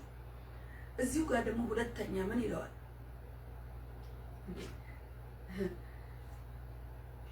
ዛሬ እኮ ወገኖቼ ለህዝብ ከመጨነቅ ይልቅ አገልጋዩ ህዝቡ ለራስ ግል መጨነቅ መስቷል። ለግል መጨነቅ እንጂ ለቤተ ክርስቲያን፣ ለእግዚአብሔር ስራ፣ ለእግዚአብሔር ህዝብ ዋናዬ ብሎ መጨነቅ ብዙ አይታይም። ግን ከክርስቶስ የምንማረው ምሳሌያዊ አገልግሎት ደግሞ እዚሁ ጋር ስለ ህዝቡ መጨነቅ፣ ስለ እናንተ የሚጨነቅ በቃ የሚያስብ የሚጸልይ እንደዚህ አይነት መሪ ዛሬም እግዚአብሔር እንደዚህ አይነት አገልጋይ ይፈልጋል። ምሳሌነቱን እንደዚህ አድርጎ ይፈልጋል። ዛሬ የጌታ መንፈስ ስለ አገልጋዮች ምን ይመሰክርልናል? እንደ ጢሞቴዎስ ለህዝቡ የሚጨነቅ ህይወት ነው ወይስ ለግላችን የምንጨነቅ፣ ለኑሯችን የምንጨነቅ በቃ ለራሳችን ብቻ ራስ ተኮርነን ግን ከኢየሱስ ክርስቶስ ምሳሌ አገልጋዮች ሲሰጥ ምስክርነቱን ሐዋርያው አንደኛ ለህዝብ የሚጨነቅ ይለዋል። ሁለተኛ ከራሱ ፍላጎት ይልቅ የጌታን ሐሳብ ፈቃድ የሚያስቀድም ነው። እንደሱ ያለ የለም ይላል። ሌሎቹ ግን የራሳቸውን ይፈልጋሉ ይላል። ጢሞቴዎስ ግን ይለያል። የራሱን ሳይሆን የኢየሱስን ነው፣ የኢየሱስን ፍላጎት ነው ቅድሚያ የሚጠይቅ። ቅድሚያ የሚያስቀድመው የራሱን አይደለም። ክርስቶስ ስለ ራሱ አይደለም ራሱን የሰጠው ለሌላው ነው። ኢየሱስ የሰጠው የኢየሱስን ምሳሌያዊ አገልግሎት ያገለገለ ጢሞቴዎስ እንደሆነ ሐዋርያው ጳውሎስ መንፈሳዊ አባቱ ይመሰክርለታል። በቃ የራሱን የማይፈልግ የክርስቶስን ቅድሚያ የሚፈልግ ቅድሚያ ለክርስቶስ የሚል ቅድሚያ ለእግዚአብሔር የሚል ቅድሚያ ለእግዚአብሔር መንግስት ለወንጌል ስራ የሚል ቅድሚያ ለሕዝቡ የሚያስብ የሚጨነቅ የሚጸልይ እንዲህ አይነት መሪ እንደሆነ እንዲህ አይነት ሰው እንደሆነ ይናገራል። ሌሎቹ ግን የራሳቸውን ይፈልጋሉ። ጥቅመኞች ናቸው። ከጌታ ይልቅ የራሳቸውን ነገር ይፈልጋሉ። ዛሬ ከዚህ ምን እንማራለን? ህዝቡን ለጥቅማችን ነው የምናመቻቸው? ከእግዚአብሔር ይልቅ የራሳችን ጥቅም ነው የምንፈልገው? ህዝቡን ለጥቅማችን ነው? እንዴት ነው? እውነት መጽሐፍ ቅዱስና መንፈስ ቅዱስ ስለኛ ምን ይላል? ዛሬ አገልጋዮች በእውነት እግዚአብሔርን እናስቀድማለን? የእግዚአብሔርን ጥቅም የህዝቡን ጥቅም ከኔ ይልቅ ህዝቡ እማ ላይ ነው እያተኮርን እማ ላይ ነው እየሰራን ያለ ነው? ለኛው ጥያቄ ወልተው ግን የምንማረው የጢሞቴዎስ ክርስቶሳዊ ምሳሌያዊ ህይወት ይሄንን ይመስላል። ከራሱ ፍላጎት ይልቅ የጌታን ፍላጎት የሚያስቀድም ነው። ሶስተኛ በወንጌል አገልግሎት ተፈተነ። ከሐዋርያው ጳውሎስ ጋር አብሮ ያገለገለ ኔክስት እሱን የሚተካና የኤፌሶን ቤተክርስቲያን መጋቢ ሆኖ ወጣት መጋቢ ሆኖ የቆመ ልጅ ነው እና ቀድሞ ከሐዋርያው ጋር ግን አብሮ ትሬን ያደርግ ነበር፣ አብሮ ያገለግል ነበርና ምን ይላል? ነገር ግን ልጅ አባቱ እንደሚያገለግል ከኔ ጋር ሆኖ በወንጌል እንዳገለገለ መፈተኑን ታውቃላችሁ። ወንጌል እና የወንጌል አገልግሎት ፈተና አለው። በቃ ተፈትኖ የሚያጠራ እሳት አለው። መጥራቱ ደግሞ ወርቃማ ሆኖ ብቻውን ክርስቶስን ለመግለጥ ይረዳል። ያልተፈተነ አገልጋይ እንዴት ነው አገልጋይ የሚሆነው? ልጅ እሳት ሳይነካው ይበስላል እንዴ? ኦቭን ውስጥ የተገበጠች ዶሮ ኦቭን እሳቱ አብስሎ አሩስቶ አርጎ ሰርቶ ጣፋጭ መብል የምትሆነው እሳቱ አብስሏት አይደል እንዴ? አገልጋይም ሆነ ህዝብ በቃ ይፈተናል። መፈተን ያስፈልገዋል። መጽሐፍ ቅዱስ ስለዚህ ብዙ ይናገራል። ሌላ ውስጥ አልገባም እንጂ ስንፈተን እንደ ወርቅ በሳት ስንፈተን እምነታችን ይጠራል። የእምነት ፈተና አለ።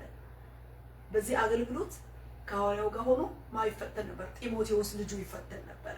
ያ ደግሞ ለመልካም ነው። መጨረሻ ላይ የኤፌሶን ቤተክርስቲያን ለመምራት ሐዋርያው ባልኖረ ጊዜ እንኳን ምኑ ብቃት ሆኖታል። ስለዚህ ዛሬ እንዴት ነው ፈተናን የምናየው? ፈተና የለም እንላለን፣ አያስፈልግም እንላለን፣ ፈተና እንላለን። እንዴት ነው? መካያቶ ብቻ እየጠጣን ኬክ ብቻ እየበላን ነው እንዴ? አገልግሎት እና ህይወት አይደለም። ጠንከር ያለ ፈተና አለ፣ ፈተና አለ። በፈተና ግን ተፈትኖ መውጣት ነው፣ መንጠር ነው ዋናው ነገር። ይሄንን ፊልጵስዩስ ይሄ ምእመናኑ አገልጋዩም ሊያቀውና ሊታጠቀው ይገባል። ወገቡ ውስጥ የቃሉ ትጥቅ መግባትና ቁርጭምጭሚቱ ሊጸና ያስፈልጋል። በፈተና ጊዜ ፈተና የእምነት ፈተና ይነሳል በየትኛውም ዘመን እና ፊልጵስዩስ ማነው ጢሞቴዎስ ተፈትኖ ያለፈ ነበር። ፈተና ያጠራል። ፈተና ህይወታችንን፣ እድገታችንን፣ ማንነታችንን ቴስት ያደርጋል። ጽናታችንን ይፈትናል። ያዕቆብ 1:12 በፈተና የሚጸና የተባረከ ነው ይላል። መከራና ፈተና አላውቅም የሚል ህይወት ካለ እኔ እንደዚህ አይነት አይገባኝም፣ መከራ ጌታን ከተቀበልኩ ጀምሮ መከራ አላውቅም፣ በአገልግሎቴ ፈተና አላውቅም የምንል ካለን ቴስት መደረግ አለብን። ፈተና በደንብ አለ፣ በህይወትም በኑሮም በአገልግሎትም። ተፈትኖ የጠራ ግን እንደተሰራ እንደበሰለ ቴስት ተደርጎ ወደ ቀጣዩ መንገድ ደግሞ ይሄዳል ማለት ነው እና ይሄንን ከጌታ ህይወት እንማራለን። ተፈትኖ መውጣት እንዴ! ጌታም እኮ ዕብራውያን ላይ ታዘዘ ይላል። ታዘዘ፣ ከተቀበለው መከራ መታዘዝንም ተማረ ይላል። አምላክ ሆኖ ሳለ የአምላክነቱን ክብር ጥሎ ባለበት በዛን ጊዜ ራሱ ጌታ ኢየሱስ ምን ብሏል? ተፈትኗል። ተፈትኗል እኮ ጌታ ኢየሱስ ነው። ከምድረ በዳ ከ40 ቀን ጾም በኋላ እኮ ሲወጣ የገጠመው ሰይጣን ነው። አይታችኋል በስንት አይነት ፈተና በፊቱ እንደቆመ በቃሉ እየዘረረ ነው መጨረሻ ላይ እስከ ቀኑ ድረስ ሰይጣን ተለይቶ ተሄደው እንጂ ሰይጣን በስልጣን ፈትኖታል፣ በእንጀራ ፈትኖታል። ጌታ ኢየሱስ ራሱ እግዚአብሔርን ለመፈታተን ከዚህ መቅደስ ላይ ራስህን ጣል ብሎታል። እግዚአብሔር አምላክን አትፈታተን ተብሎ ተጽፏል እያለ ነው የመለሰው። ፈተናማ ለጌታም ተፈትኗል። እዚህም ላይ ምንድነው የሚለው? በስጋው ወራት ከሞት ሊያድነው ወደሚችል ከብርቱ ጩኸትና ከእንባ ጋር ጸሎትንና ምልጃን አቀረበ። እግዚአብሔርን ስለመፍራቱ ተሰማለት። ምንም ልጅ ቢሆን ከተቀበለው መከራ መታዘዝ ተማረ እያለ ይናገራል። ወገኖቼ ይሄ መከራ እንደውም ወደ መታዘዝ እንደገና ፈተና ወደ መንጻት ነው የሚያስገባንና ይሄንን ደግሞ አውቀን እንደ ፊልጵስዩስ ሰዎች ሐዋርያው ገልጦ እንዳስተማራቸው ልናቀውና ታጥቀን ልንጠብቀው ልናልፈው የሚገባ ጉዳይ እንደሆነ ማወቅ መቻል አለብን። ይሄ ነው እና መጨረሻ ላይ ያው የተሾመው ወጣት ራሱን ነው የጠቀመው። ፈተና ይጠቅመናል፣ ራሳችንን ያንጻል ማለት ነው፣ ማንነታችንን ይለያል።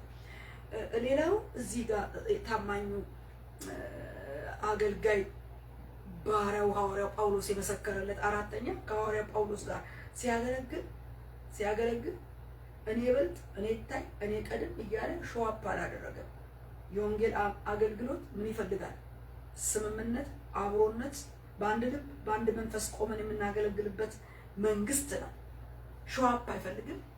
ቀዳሚ እኔ ነኝ፣ እኔ ከሱ አገልግሎት እኔ እበልጣለሁ፣ እኔ እታያለሁ፣ እኔ እልቃለሁ፣ እኔ ጸጋ፣ የትኛውንም አይነት ጸጋ አንዱ ጸጋ ከአንዱ ጸጋ አይበላለጥም። የጸጋው ሰጪ ባለቤት አንድ ነው። እሱም መንፈስ ቅዱስ እንደወደደ የሚሰጠው ለወደደ የሚያካፍለው ነው። አንዱ ከአንዱ ጸጋ አይበላለጥም። በቃ ግን ብልቶች የአካል ስራቸው እንደተለያየ የተለያየ ጸጋ ይሰጠናል። አፍንጫ ለማሽተት ነው፣ አፍ ለመብላት ነው፣ እጅ ለመስራት ነው፣ እግር ለመራመድ ነው። እንደዚህ አይነት የተለያየ ጸጋና ስጦታ ልንቀበል እንችላለን። ስለዚህ በዚህ መከፋፈል መበላለጥ የለብንም እና ተስማምተው እንዳገለገሉ ወንጌል ፊልጵስዩስ ላይ አይተናል። ወንጌል መስበክና በወንጌል ትብብር አገልግሎት ውስጥ ባለፈው 2 ጊዜ ወስደን አይተናቸዋል። በአንድ መንፈስ ቁሙ፣ በአንድ ልብ ሆኑ ብሎ የእግዚአብሔር መንፈስ ወንጌልን ለመስራት ምን ያህል መተባበር እንዳለብን የእግዚአብሔር ቃል ይናገራል። እዚህም ጋር ሐዋርያው ጳውሎስ የሚለን ምንድነው? እንደ አባትና ልጅ የሆነ ነገር ግን ልጅ ለአባቱ እንደሚያገለግል ከኔ ጋር ሆኖ ለወንጌል እንዳገለገለ መፈተኑን ታውቃላችሁ። እንደ አባትና ልጅ ሆነው ነው ወንጌልን ያገለገሉት። እንደ አባትና ልጅ። ክብር ለእግዚአብሔር ይሁን። ስለዚህ በእነኚህ ነገሮች ውስጥ እናያለን የኢየሱስ ክርስቶስ ምሳሌነት ሲመሰክር ሐዋርያው ጳውሎስ ለአጠገቡ ላለው ለጢሞቴዎስ እርግጡን ይናገራል። ለፊልጵስዩስ ሰዎች ማለት ደግሞ ለእኛም ዛሬ ትምህርታችን ነው። እንግዲህ እንደነኚህ እንደ ክርስቶስ ምሳሌነት ምሳሌው እንደተከተለ እንደ ጢሞቴዎስ እንድናገለግል እና እንዲህ አይነት ታማኝነት እንዲኖረን እኛንም ቃሉ እየቀረጸን ነው ማለት ነው። ሌላው ስለ አፍሮዲጦ ይናገራል። ስለ አፍሮዲጦም ሲናገር እዚህ ላይ የአብሮነት አገልግሎታችንን ጥያቄ አድርገን እንድናልፍ ዛሬ አብሮ ስናገለግል እንደ አባትና ልጅ እንደ ወንድማማች እንደ እህትማማች ነው ወይ የምናገለግለው የሚለውን ጥያቄ እየተውኩኝ ወደ አፍሮዲጦ ልምጣ። አፍሮዲጦን ደግሞ ስንመለከት ራሱ ሐዋርያው ጳውሎስ ሲናገርና ሲመሰክርለት ለሕዝብ የሚጨነቅ ነው ይላል። እሱም ምን ያህል ለእግዚአብሔር ሕዝብ እንደሚጨነቅ ይናገራል። በቃ ማለት ከራሱ ጥቅም ይልቅ ሕዝቡ ላይ ነው ፎከስ ያደረገው። ሐዋርያው ጳውሎስም እንደዚህ ነው። ስለእናንተ የውስጥ ሰውነታችሁ እንዲያድግ የምጸልየው የምንበረከከው በእግዚአብሔር አምላክ ነው። በእሱ ዙፋን እግር ስር እሱ በተሰየመበት ዙፋን እግር ስር ወድቄ ስለእናንተ ነው እያለ ይናገራል። ኤፌሶን ላይ ስንመለከት እዚህም ጋር ደግሞ አፍሮዲጦም እንደዚሁ ስለ ሕዝብ የሚጨነቅ ሸክም ያለው ነው። የሕዝብ ሸክም ያለው ነው። ይሄ ጉዳይ ስለሌላው ነው። ክርስቶስ ራሱን የሰጠው ራሱን ለሰጠለት ሕዝብ ደግሞ አገልጋይ ሸክም፣ የቤተ ክርስቲያን ሸክም፣ የአገር ሸክም፣ የትውልድ ሸክም እግዚአብሔር ይሰጣል። ከራስ ይልቅ በጸሎታችን ላይ እንኳን ሰልፍሽ ለኔ አይደለም፣ ለምድር፣ ለሕዝብ፣ ለዓለም መዘርጋት፣ ለሌላው መትረፍ ማለት ነው። ያ ነው መጨነቅ። ስለ ሀገር፣ ስለ ትውልድ፣ ስለ ሀገር ስንሰማ መጨነቅ፣ እንደ ሀገር፣ እንደ ቤተ ክርስቲያን፣ እንደ ትውልድ ልንጨነቅና በጸሎታችን ደግሞ በእግዚአብሔር ፊት ማፍሰስ ማለት ነው። መጨነቅ ማለት በእኛ አእምሮ ውስጥ ማጉላላት ሳይሆን በእግዚአብሔር ፊት መዘርጋት፣ ትኩረት ሰጥቶ ለውጥ እስኪመጣ በእግዚአብሔር ፊት መጮህ። ያ ሸክም ነው። ሸክም ያለው ሰው ልውስ አይልም። በቃ ስለ እግዚአብሔር መፍሰስ ነው ፊቱ። ግን ከራሱ ይልቅ ከቤተሰቡ ይልቅ ምናልባት የእግዚአብሔር ውስጡ ያለው ሸክም ይቀድማል። ስላየሁት ነው፣ እኔ ስለማውቀው ነው የምለውም። በቃሉ ብቻ አይደለም በህይወቴ ማይቼዋለሁ። ከራሴ ከቤተሰቤ ውስጥ የገባው ሸክም በእንባ በእየዬ ስለ እንደው ምን ይሆን እንደዚህ የሚያደርገኝ ብዬ ማቃለሁ። ግራ ይገባኛል። የማይወጣ ሸክም። ምድርን ይሰጣችኋል፣ ትውልድን ይሰጣችኋል፣ ነገስታትን ይሰጣችኋል፣ መንግስታትን ይሰጣችኋል፣ አገርን ይሰጣችኋል። የማታውቁበት ምድር ሄዳችሁ በቃ ስትቃጥቱ ትውላላችሁ፣ ታድራላችሁ። ብትፈልጉ ብዙ ነገር አለ። እግዚአብሔር እንድትጨነቁና እንድትሸከሙና በፊቱ እንድትቃጥቱ፣ እንድትጾሙ፣ እንድትጸልዩ የሚያረጋችሁ ይሄ መልካም ባህሪና መልካም ሲስተም ነው። የክርስቶስ ባህሪ ነው። የክርስቶስ ምሳሌያዊነት ነው እና ጢሞቴዎስም እንደዚህ ነው። አፍሮዲጦም ደግሞ እንደዚህ የሚያስብ እንደሆነ ይናገራል። ሌላው ደግሞ አፍሮዲጦ ላይ ያየነው ለሐዋርያው ጳውሎስ እንዲህ አይነት ዋጋ ለሚከፍል ለወንጌል ዋጋ ከፍሎ እና አሁን ወህኒ ተጥሎ ላለው ለሐዋርያው ጳውሎስ የፊልጵስዩስ ሰዎች ለአባታቸው ለዚህ ለአገልጋያቸው የሚያደርጉለት እገዛ ነበርና እነሱ ሁላቸውም እዛ መሄድ ባይችሉም ነገር ግን አፍሮዲጦ ሐዋርያው ጳውሎስ አለበት ቦታ ድረስ ስጦታቸውን ይዞ ሲሄድ የሚናገረው ነገር አለ። በጣም ነው እንትን የሚለው እና ስለ አፍሮዲጦ ሲናገር እንደዚህ ይላል። እንግዲህ በሙሉ ደስታ በጌታ ተቀበሉት፣ እርሱን የሚመስሉትንም አክብሯቸው። በእኔ ዘንድ ካላችሁ አገልግሎት እናንተ ስለሌላችሁ የጎደለኝን እንዲፈጽም በነፍሱ ተወራርዶ ከጌታ ስራ የተነሳ እስከ ሞት ቀርቧልና ይላል። ቁጥር 30 ላይ 2:30 እስከ ሞት ድረስ በነፍሱ ተወራርዶ ቀርቧል። ለማለ ሐዋርያው ጳውሎስ ለእግዚአብሔር ባሪያ እስከዚህ ድረስ ዋጋ ከፍሏል። ግልጥ አድርጎ ሌሎ ውስጥ ዋጋ የከፈለ እስከ ነፍስ ድረስ ለነፍሱ ቆርጦ ዋጋ የከፈለበት ነገር እንዳለ ሐዋርያው ጳውሎስ ይናገራል። አያችሁ፣ ዋጋ ለሚከፍሉ አገልጋዮች በወንጌል እውነት ውስጥ ኖረው ህይወታቸውን ለወንጌል ለሚሰጡ አገልጋዮች ደግሞ ምን ያህል ዋጋ መክፈል እንዳለብን ያስተምረናል።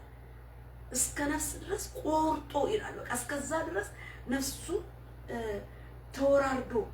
ተወራርዶ ከጌታ ስራ የተነሳ እስከ ሞት ቀርቧልና በቃና ስጦታችሁን በእርሱ በኩል ልካችሁልኝ እኔ ደርሶኛል። እንዳውም እሱም ደግሞ ለሞት የሚሆን ታሞ ነበር።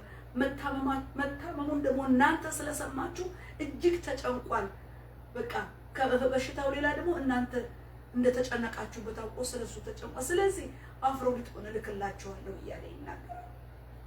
ምን ያህል ትስስርና ምን ያህል መተሳሰብ እንደ አንድ አካል ቤተሰብ ውስጥ እንዳለ አንድ አካል ትስስርና ትስስር እንዳለ ነው የምንመለከተው ወገኖቼ። እንዲህ ያለ ክርስቶሳዊ ምሳሌነት ያለው ህይወትና አገልግሎት ኑሮን የሚጠይቅ ስለሆነ እግዚአብሔር በዚህ በተማርነው በፊልጵስዩስ ውስጥ ያየነው ህይወት በእኛም ውስጥ እግዚአብሔር ያትምልን። ይሄንን ነው የምለው። እንግዲህ እግዚአብሔር ይርዳል። የፊልጵስዩስ ቤተክርስቲያን ወኪል ሆኖ አፍሮዲጦ የተላከውን ስጦታ ይዞ እንደሄደና እዛም በነፍሱ ዋጋ አደጋ እስከተጋፈጠበት ድረስ መታዘዙን እንመለከታለን። እንግዲህ ያን ያህል መተሳሰብና ያን ያህል መረዳዳት ያለበት የወንጌል ስራ በእነሱ መሃል እንደተሰራ ዛሬም ወደዚህ እውነት እንድንመለስ የኢየሱስ ምሳሌነት ራሱን ባዶ አድርጎ አንደኛ በምን ቀርቧ በትህትና፣ ሁለተኛ በመታዘዝ እግዚአብሔር ይመስገን። ቀላል አይደለም መታዘዝ። እስከምን ድረስ ነው ብለናል? እስከ ሞት ድረስ ነው መታዘዝ። እስከ ሞት ድረስ እስከ ውርደት ሞት ድረስ መታዘዝ እንደፈጸመ ነው። ሶስተኛ ስንመለከት ደግሞ እንግዲህ በእንዲህ ሞት የተገኘውን የመዳናችሁን ወንጌል ፈጽሙ ይላል። በቃ ሶስተኛው በመታዘዛችሁ የራሳችሁን መዳን ፈጽሙ የሚለውንም አይተናል። ክብር ለእግዚአብሔር ይሁን። አራተኛ ታማኝ የወንጌል አገልጋዮች ባህሪ ከጢሞቴዎስና ከአፍሮዲጦ ደግሞ የክርስቶስን ምሳሌነት የያዙ አገልጋዮችን ህይወት አይተናል ማለት ነው። የክርስቶስ ምሳሌነት ይሄንን ይመስላል። አይገርም? ትህትና፣ መታዘዝ፣ በክርስቶስ ኢየሱስ ያለው መዳን መፈጸም፣ ታማኝ አገልጋይ ሆኖ እነኚህን የእግዚአብሔርን ቃል ይዞ መገኘት ነው። እንግዲህ ርዕሴ ምንድነው ብዬ ስል የኢየሱስ ክርስቶስ ምሳሌነት ነው የምናየው በዚህ በወንጌል አገልግሎት በፊልጵስዩስ ትምህርት ላይ በሱ ምሳሌነት በዚህ ክፍል ስናየው አንደኛ እንዳልኳችሁ ትህትናውን አይተናል። አምላክ ሆኖ ሳለ አምላክነቱን ስልጣኑን ይዞ ክብሩን ትቶ ስልጣኔ ነው ብሎ በስልጣኑ ሳይኩራራ ራሱን ዝቅ አድርጎ ባዶ እንዳደረገ ከዚህ ትህትናን እንደምንማር አይተናል።